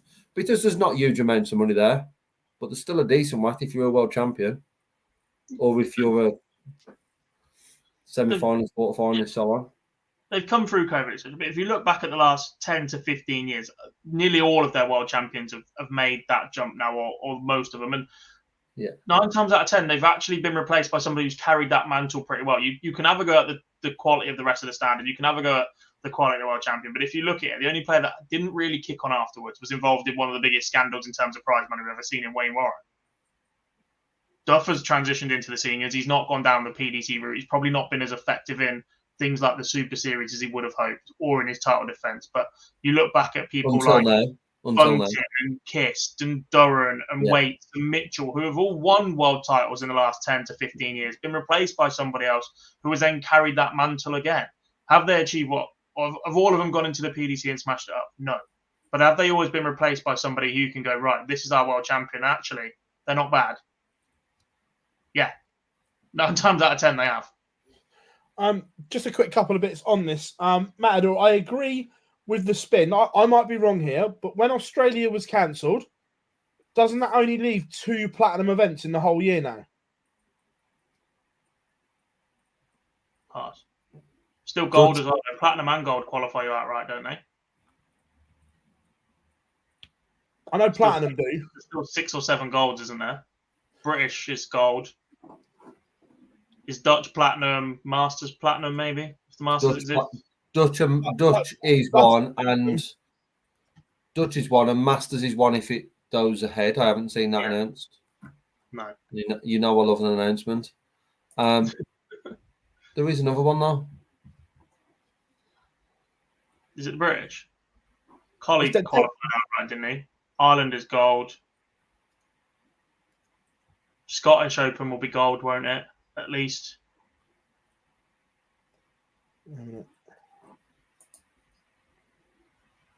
British was silver this year, gone, but going back to gold. Yeah, there we go. Scottish gold. So look, gold events are there. Yeah, so Darts Australia will still be hosting 2 gold brand events, right? Which you put your place in the World Championship, so you do put it through a gold as well as a platinum. But there is, I don't think what the platinum event is. No, I can't.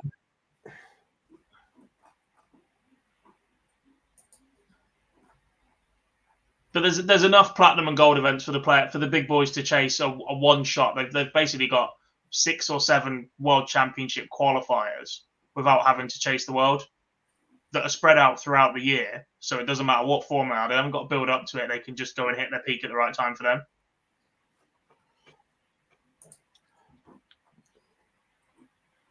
So off of that, and look, I fully agree. This is the great spin. Obviously, this year at Lakeside, there was still a load of good names in there. Now, I'm just looking at the rankings. To build on this year's World Championship, do you have to be a little bit clever with the marketing because perhaps you haven't got the poster names to do what you did last year? No. Possibly. They've done early with the tickets, which, it's a positive. But equally, you've got to change that picture. Well, they are, but it's sponsored, so it's not really a damning indictment on them, is it? It's no. It was just that you literally have to change that picture. There's still got players. But they'll be clever with it, but they've still got 6-9 months to build on that before that qualification criteria ends. So there's players who might make a run or may win a gold or platinum event that actually will help with the promotion of that. I know we spoke about he didn't get to that stage at the end, but how much of an addition would it have been for someone like Paul Lim to be in there when we was talking about the reserves and the dropouts? That would have been a positive spin on one of the changes. We may see someone down win a gold and platinum event who will promote it better than what some of the other players already do, but it's a massive loss to lose 70 top 10. To be fair, Matador's right there, and he's probably listening down in the house in Portsmouth.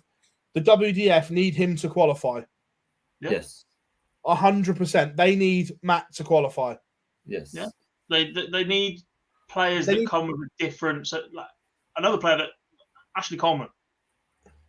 The buzz that he's generated from Q School, from Darts Ref and associated social media, Super Series put out a tweet earlier going, which players do you want to see at the Super Series this year? There are a number of shouts of players at return. The most requested player to play at the Super Series this year is Ashley Coleman. The likes of David Schlichting, the Turtle, that comes with a massive social media following. The Scorpion, Schlichting's best mate in Germany, got over 1 million social media followers. And whilst that's not the be-all and end-all for qualifying for a darts tournament, you've got to have some sort of ability. He can play. And if you manage to get him to some events and get him to qualify, he will bring a massive audience to that tournament. Even more so if the viewer is watching it on YouTube. And I know hopefully that will move towards TV then, but over the whole week. But if you're having players in there who have qualified at their own right, but are very, very good social media wise, if then you're distributing that on YouTube, that's a huge hit to the WDF. There's a few former world champions as well who we may see though. The likes of Scott Mitchell, Scott Waits, like Scott Mitchell's Mitchell was part of the coverage. that international side, isn't he? Horrell's just gone. Mitchell will be England captain, 100%. He's got the experience, the knowledge to be in there. He's been there, he's done it before, and he's been in that side. He will be no doubt part of that quest to be there again, surely. We've lost Boise. You would say so. He still loves that side of the game. He's gone and done coverage for it either end of the weekend when he had to work midweek. 100%. Scott Mitchell is one of those names that you're looking at going, yeah. But the other advantage they've got is whilst the PDC Women's Series has been doing great numbers and is building the game brilliantly through the Women's Series and the Women's World Match Play and the exposure they get in the main events, they still have I know me and you disagree on this, but they are still the Women's World Championship. And with Bo and Lisa getting back to form, and if they allow Anastasia to play, I know that's a bit of a controversial one, but actually the only players that they miss out on from that WDF World Championship at the moment are the two players that go on to qualify, or the three that will go on to qualify for the PDC World Championships via the Women's Series. And chances are one of them will be Fallon, who won't participate in the WDF anyway. It's not been her MO for the last few years, but they do have access to pretty much every other top female player in the world because they're still caught in the middle of playing between both. The provision of one isn't enough to completely rule out the other one for 99% of players on the tour. Makura is the other one. She didn't play in hardly anything, did she? No, but she has the advantage of playing in Asia being considerably better than 99% of the Asian women. Oh, yeah. If she wants to rock up and qualify for it, it wouldn't be a massive stretch for Makuru to go and do that. And at which point they've got Makuru with 2 world titles, Lisa with 4 world titles, Dita still chasing it to get her first, Bo in the mix. You've got the likes of Rhiannon O'Sullivan chasing that dream. You've got Kirsty Hutchinson. You've got the youngsters that might then diversify it a bit in Robin Byrne, knowing that they could go and get a world title. They have that element, which is still an advantage to them. It'll be interesting how they market it. But there was a question in there which moves us nicely on to the World Series starts this weekend. And the lineup, a little bit underwhelming, shall we say. It's just an extension of the Premier League. Yes. It's been that for a while, and it continues to be that, unfortunately. I'm a bit Bahrain I get because they've sold their soul for it. I said this on stream the other day. The PDC have become a cheap hook. You can get whatever you want if you pay for it. The Dutch one, I have more issues with the other 8 players. I think changing it to Benelux rather than Netherlands so they can sneak Dimmy in there, but not actually putting in Mike de Decker, who had a better year than the likes of Vincent van der Voort, is a huge oversight if you're doing it that way to bend rules to suit you. Bahrain, you sort of understand. The concern for that, the concern for the Bahrain event is that the players that will participate in Bahrain next week that aren't the PDC 8 were on the Asian Tour this week, and none of them averaged over 60.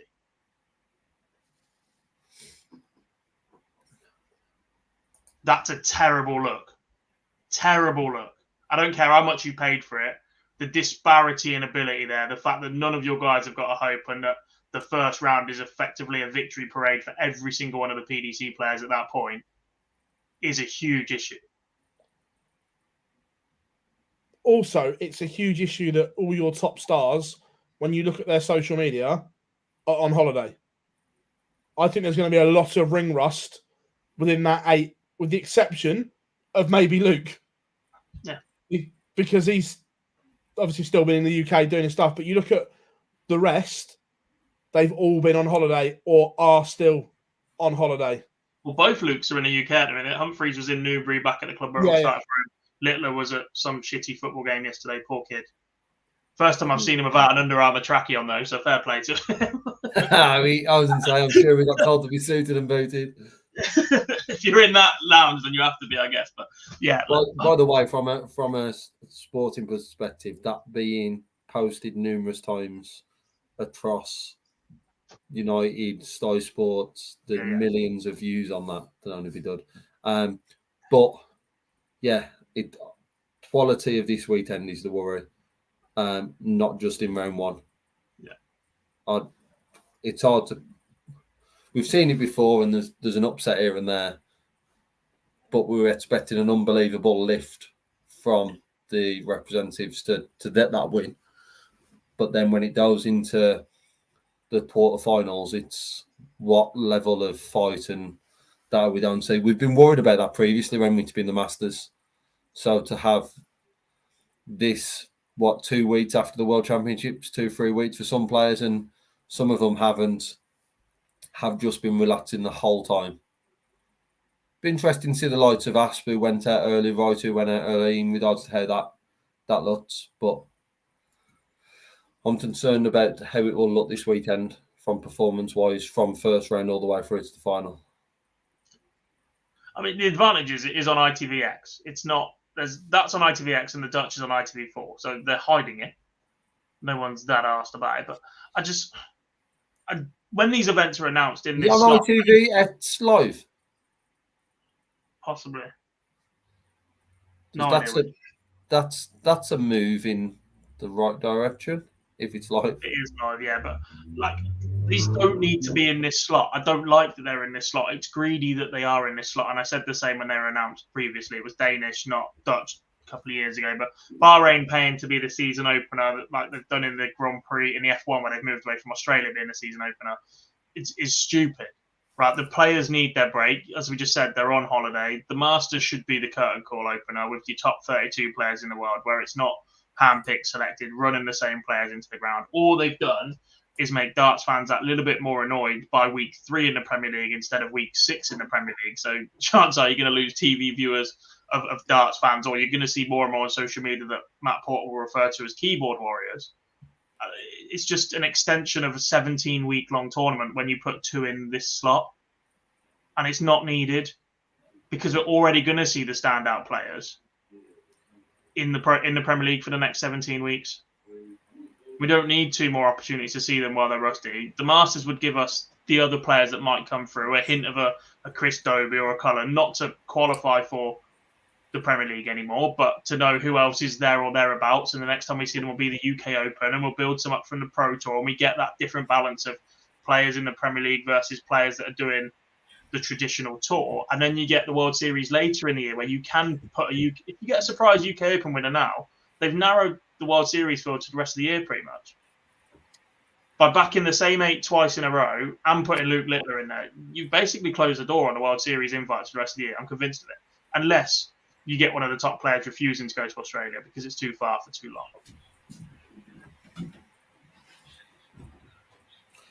Or you've got someone on the periphery, your Dobies, your Tullens, probably go on and win the Open, maybe. Yeah. We'll then put their name into that mix. But that then there's only one name I looked at them 8, unless the wheels fall off for any of the other players.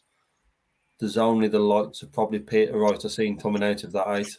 The other 7 remaining the World Series throughout. Yeah, the dreadful Premier League. His career might be over, not just his reputation as an invitee, but I just think there is so much quality now. Admittedly, it didn't come to fruition during the World Championships and the couple of weeks before that and since. But you look at the players that were in the conversation for the Premier League with 8 weeks to go.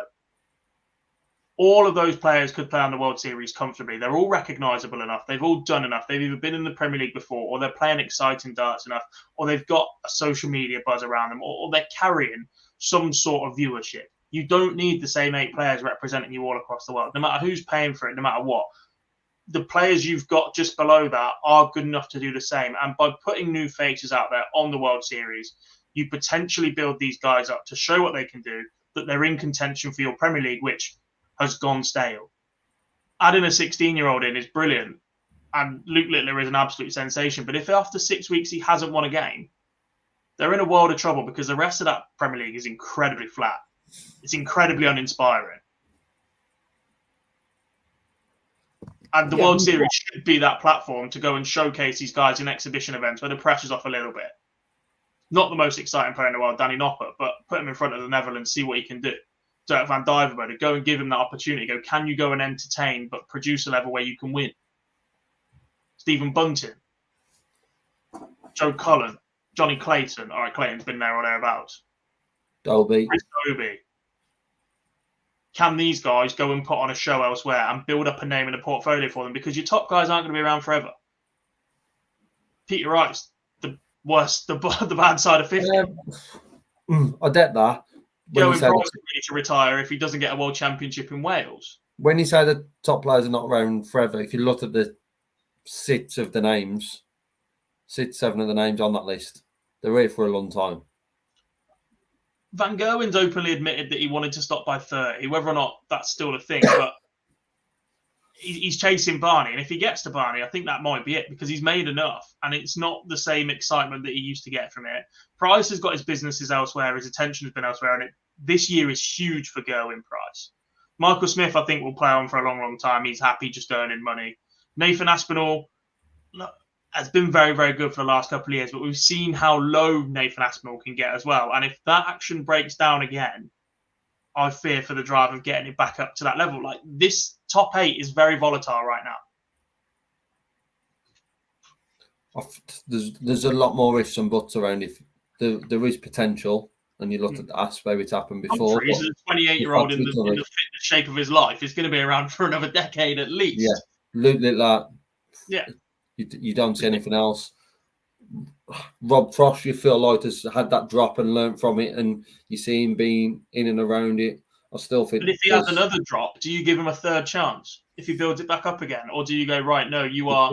If he builds it back up and he's winning stuff, then or thereabouts, then he has big stuff, and yeah, it's hard to ignore him. But if he's not winning big stuff and he's on the peripheral but playing well again, do you go right? We'll put Rob Cross in again, or do you go right? No, you're the new Dave Chisnell who plays well but doesn't win enough to force your way in here anymore. Do you know what I mean? Like, it is volatile because players in there have had ups and downs before. The players at the very, very top, it looks like interest is waning, particularly for travelling to the World Series events. Price and Van Gerwen are 2 of the players that have been outspoken about spending 3 weeks in Australasia. I don't think it's volatile from an age perspective, because even more so, the players that we're worried about have come back before. Yes, there's dips in form in MVG Price, we've seen, but they are still at a ridiculous level that they are still entertaining. I agree there should be a change to the World Series and how it's picked. Maybe I know it's a lot for Littler, but your world champion and your world championship finalists probably should be at the turf because they've got all eyes on it for that world championship event. But the rest of the 6 should be in some sort of rotation or change, and because there's too much talent out there that we're not seeing. And with the shortened Premier League to 8 and the World Series just matching with the 8 players, it's not good enough for the rest, even if they are on every Euro Tour event. Matador says, in 2 years' time, how many of the top 8 are still there?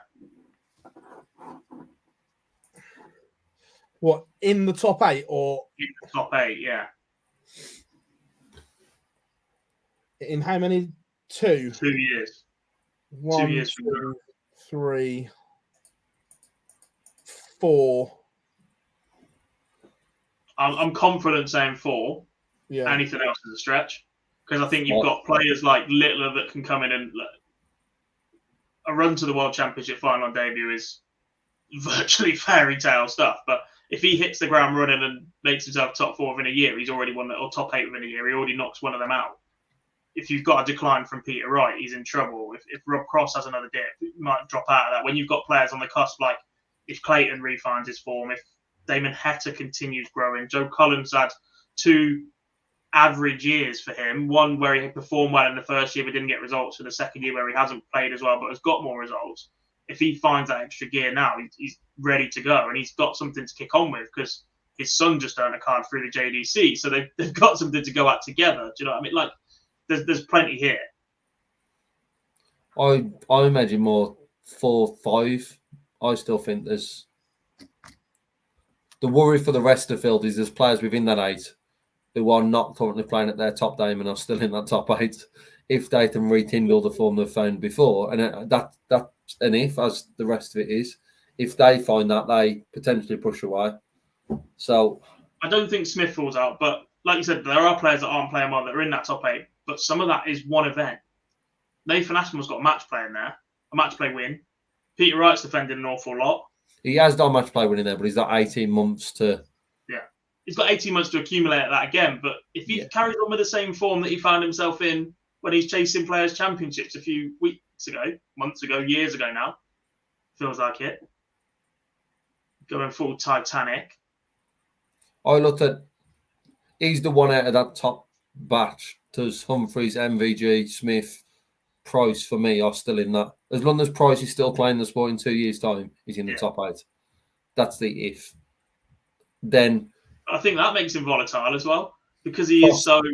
Froston win another one, Noppiton win another one, and Asptan. So that's why I'm at 4 and then maybe 5, because one of them, if not 2, will go on and make another. There's concerns about Peter Wright being out of there, and then it's hard not to say before the Worlds in 2 years' time that Luke Littler won't be in the top 8. Yeah. Surely he will be, because of how much he's just... So many players outside of that 8 that have won titles before. You look at the players further below. Johnny Clayton, all right, Chisnell and Heta haven't. Cullen has. Dirk will go close. Dimitri has. Dobie has. Bunting's won a BDO Worlds. He's getting closer and closer by the day. Ross Smith won title. Andrew Gilding's won a major. James Wade's won a major. Ryan Searle is right up there in the conversation for best player to have not won one so far, been to 2 finals. Josh Rock's just outside that. He didn't have as bad a year last year as perhaps everybody made out, considering he's 21st overall. Clemens has been a World Championship semi-finalist. Schindler's on it. Oh, that's close. Schindler for German number 1, by the way. And then you've got the likes of Gary Anderson outside that, who seems to be enjoying darts more than he ever has. And Luke Littler, world 60th or whatever he is. 31st. Yeah, that was close. I love that on darts rankings, by the way, because everyone else has got like a little +1 or a -1 in red and green, and Luke has got a +133. Yeah. On the World Series, because that's where we were. Evening, Danielle, as well. Hope you are good. Good to see your mum playing today. Do we expect much change for the others? No. 1 maybe.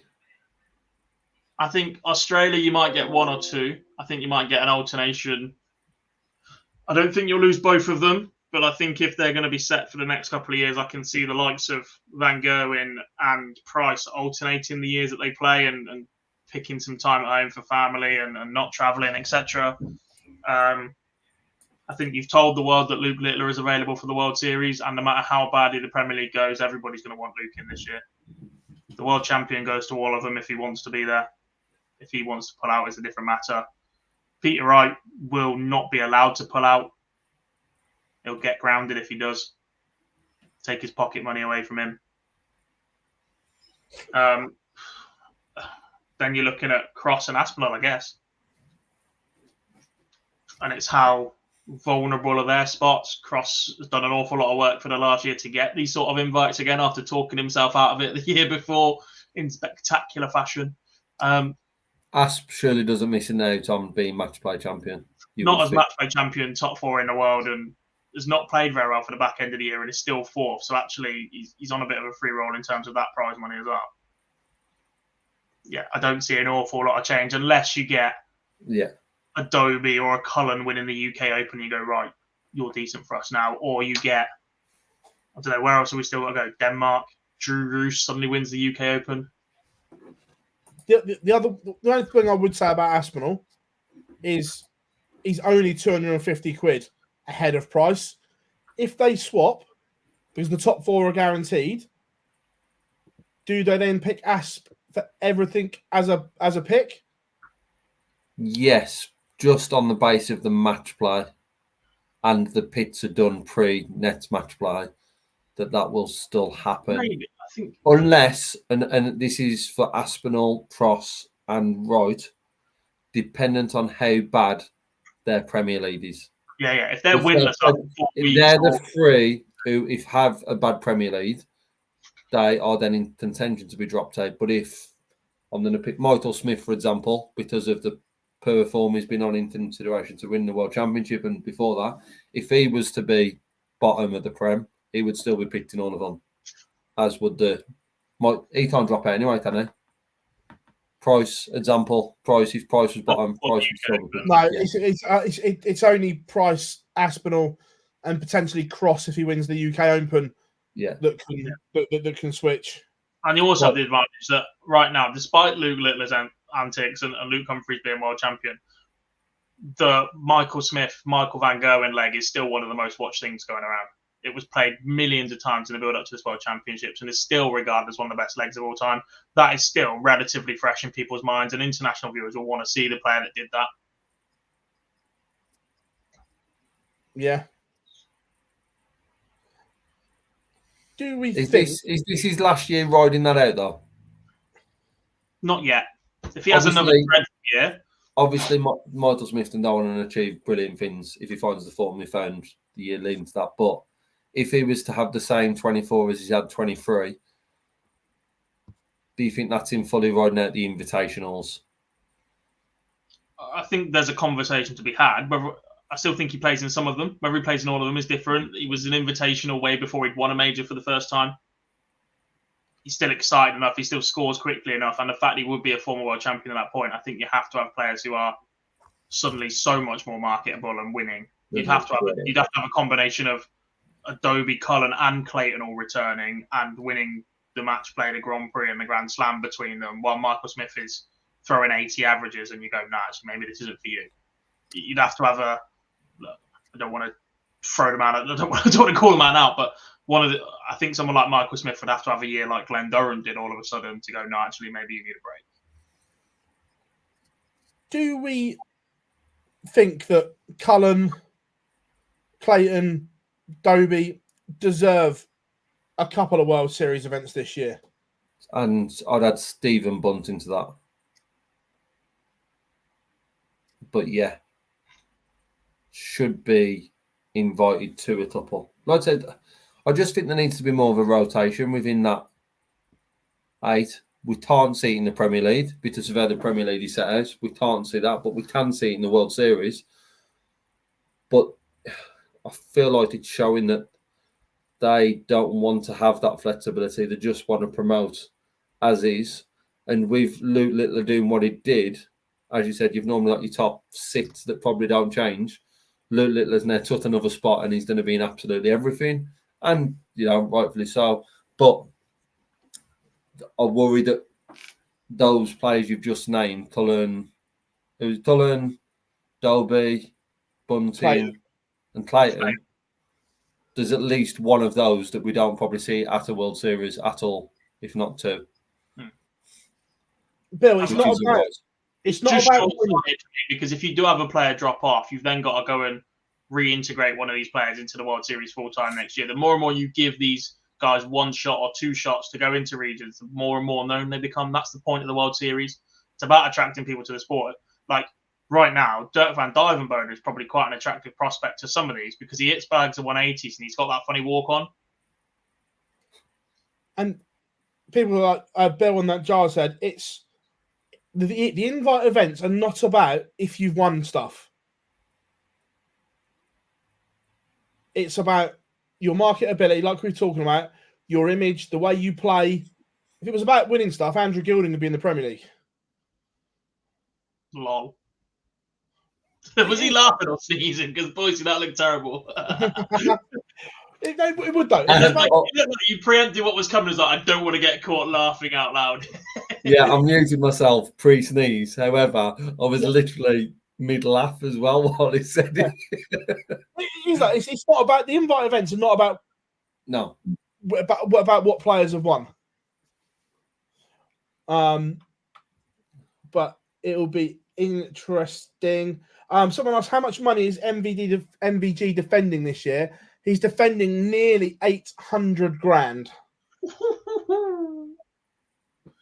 Yeah, that's a lot.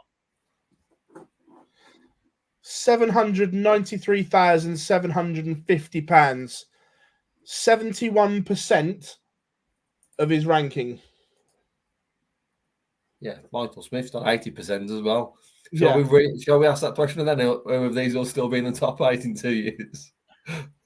They're two we guaranteed. No, I'm sure there will be still, but it's a lot of money. Yeah. It's a lot of pressure come October, November if you haven't won something this year. It is. I agreed. But then if he goes and wins... Still going to pick up some money. If Michael Van Gogh loses all 800,000 of his, he's still top 16. Or thereabouts. Yeah. There's still 300k. The first round prize money in every major away from jumping straight back up there. Like, yeah. The advantage of being in the position they're in. Yeah. That golden club. Let's open question time up. So get your questions in. Have we missed anything, boys?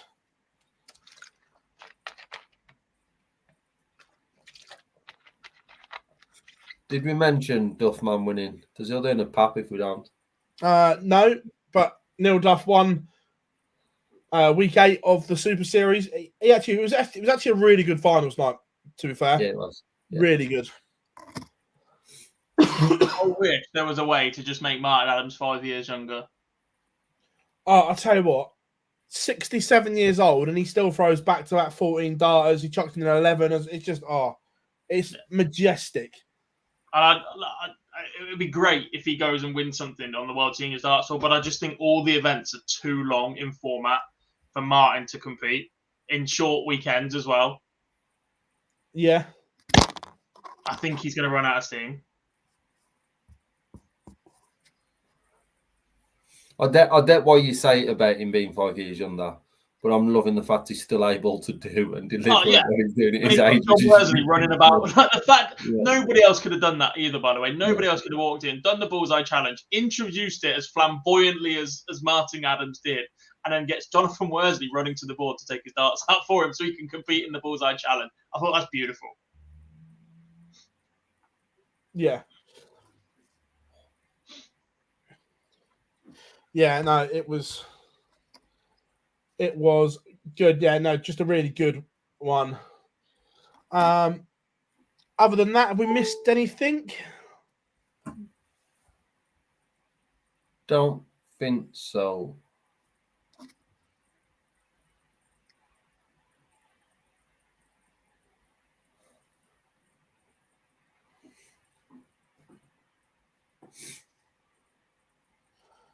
Just to let you all know, Cullen, Clayton, Gezi, Webster playing 2 Diamond Pros and Ults the 9th and 10th of February, meaning they won't be playing PDC that weekend. I don't think there is any PDC that weekend.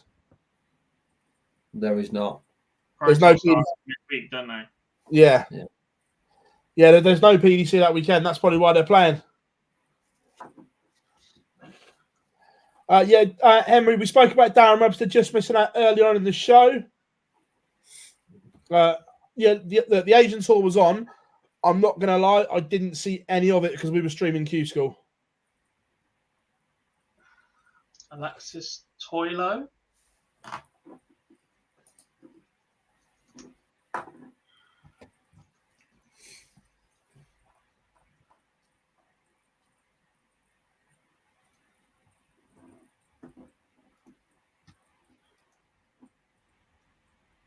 PDC haven't even updated that order of merit. Everyone was on Q School, wasn't I know what we missed. Asia to stage PDC World Cup of Darts qualifying event. They've taken Singapore's spot as an automatic, kept Bahrain in because them lads that average 60 are worth it, and added a World Cup qualifier.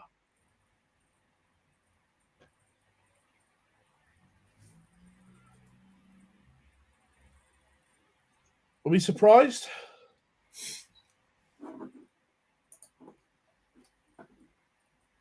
No. More money. Money But- talks.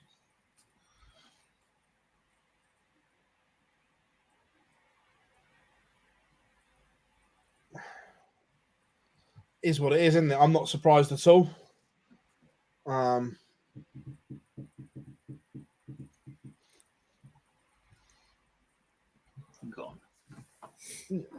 Is what it is, isn't it?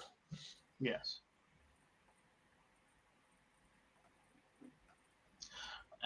What questions are in there? I'm just scrolling now, see if any are in from earlier. Could Webster missing out on tour card be better for him? Hasn't done much in the last 2 years, but he could maybe be better off away from the PDC with the opportunities now. Maybe, I mean, he just made that tiny little surge at the back end of last year, and he just started to become not relevant again. He'd come through the World Championship qualifier, didn't he, out of nowhere? Yeah. It depends how you want to phrase the better for him.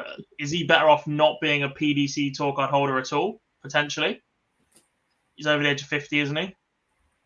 He is. Could he go and compete on the seniors tour and put himself in a couple of TV events and play vault and some floor stuff?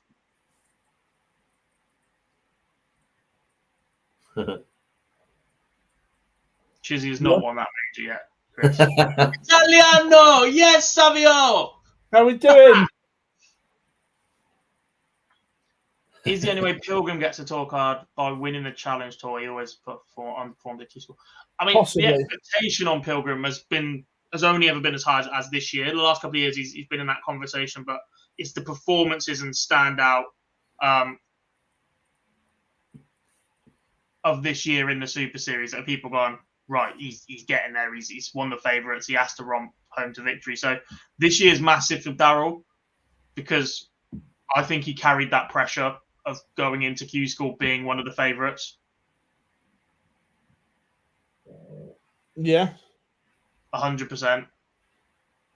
And I think that got to him a little bit. We saw it in performances in the last week in the Super Series and then into Challenge Tour. Into Q-School, sorry. And how he responds this year is massive. If he hits the ground running again, goes to the Challenge Tours, smashes people up again, puts himself in a decent position, then I think he can and someday will be a tour card holder. If it completely the drive goes from him, then it's a completely different matter. Yeah. Yeah, it'll be interesting. As I say, his prime bottles will be on the floor. Fine boy. Archibald, you can continue to do whatever you want because you're by commenting. I'm thick-skinned and couldn't give a fuck, but your commenting is helping our interaction levels, so I massively appreciate it. I've just banned him. That's all right, but the fact is, his interaction levels have helped us. We'll take it. Yeah. Who's your player to come top and bottom for the Prem? I'll go first because I actually know this off the top of my head. Luke Humphries wins the Premier League. He wins bloody everything at the moment. And Peter Wright finishes bottom because he cannot stand this format. To call a winner of the Premier League now is hard because it's over. Luke wins it. The only way Luke Humphries doesn't win this Premier League is if he'd been clamouring for it for so long. Now he's finally got it, he crumbles. Can we change the question to who tops the league instead of who wins the Premier League? Because that's ridiculous. Finals night. Oh, yeah, finals night. Yeah, Yeah. Humphries is the night for me. Top four will be Humphries, MVG, Littler, and Price. 3 of the 4. You are correct.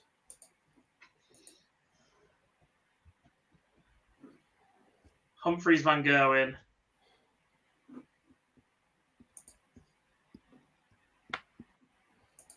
Littler. Aspinall, Cross. Aspinall. Aspinall, Cross. I can't see anything other than Humphries, MVG, and Littler being in that top 4. I'd love for him to be there, but you know when like this is me not tempering expectation. He's just made the World Final on debut, for Christ's sake. But the Premier League is a different animal. We've all clamoured for him to be there. I'm now putting him in the top 4 of the Premier League. I said he wouldn't win a Pro Tour this year. Never mind. He still might not. He might not play in any of the fuckers because he's that busy elsewhere. Yeah, that's probably helped, if anything. I'm going to leave him out of it now because like the first 2 weeks are so big for him. The longer it takes him to win that first, he might go and win the first game. He might go and win the first night. And if he does so, yeah, top 4, 100%. But the drive for Littler each week is more than it is for the other 7 because they've been there and done it. I just think the levels for Littler to register a win, the more and more his Premier League selection becomes an issue. Any other player, they've earned it, they've been around long enough, fine. But when it's not contentious, but there is a lot of discussion around it, should he, shouldn't he? Is he too young for it? Is he ready? Look, if he goes and wins night 1, he settles absolutely fine.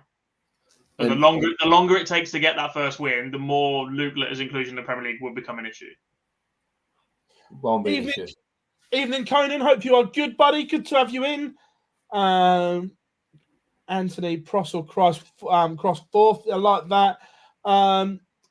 Will we get a new Pro Tour winner? If so, who? Littler. Yeah, that one's simple, isn't it? Who hasn't? There's got to be a list somewhere.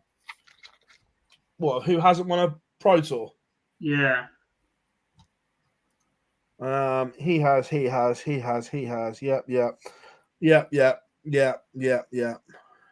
Luke Woodhouse. I like where Woody's game is for the last year. Yeah. He has. Neither, Chris. They're just sat on my floor with the rest of the shit. I'm going to go rogue. Martin Lukeman. I'm going to Martin Lukeman. Cheers, Phill. I'm going to go new tour tide holder, Andy Barton's to win one this year. Yeah, I can go with that. Potentially Danny Lauby as well, because he's one that could hook it up on a day. Yeah. Also, I got to call out our friend Jar for calling us a moron for saying Aspel in the top 4. The format suits him, scrapping away suits him, and his record in the tournament is far better than 40 other players in the tournament. Picking up 2 points here. Despite the fact he's in no form whatsoever, it's a tournament that's made for the likes of Nathan Aspinall. And Cross as well. Cross will pick up points. I'll tell you what. Over the 15 weeks, Humphreys comes tops for me. What a show tonight, boys. Loved every single minute of it. My pleasure. That spoke a lot of sense, I agree. Can't wait to be back next week to talk about the Bahrain Masters. We'll have seniors qualifier because I'm in Reading we're in Reading this weekend. Oh, yeah, we are. We're not going to see any of the Bahrain Masters. We're going to rely on Phill Bars' opinion to carry the entire show. Well, you know. We'll miss next week then. We'll see you all on the... We'll see you the first week of February when there's no more pro and there's no more seniors qualifiers. When Dobson taught us through the Premier League week on week. Yes. Jar, the fact you've quoted that gentleman for your opinion tells you everything you need to know, mate. That's like using Wikipedia in your university. In a university essay, mate. Come on now. Right, everyone, we are going to sign off for the night. One unbelievable live lounge it's been. If you haven't yet, make sure you drop us a like and subscribe before you go. Massively appreciate it. I'm doing a sit down with Matthew Edgar tomorrow, so that will be out in the next couple of days as well. So make sure you turn notifications on for that one, not to be missed. But I've been Phill Bars, Lee Boyce, Jack Garwood. Thank you very much, everyone. Give yourself a round of applause, and we'll see you all very, very soon.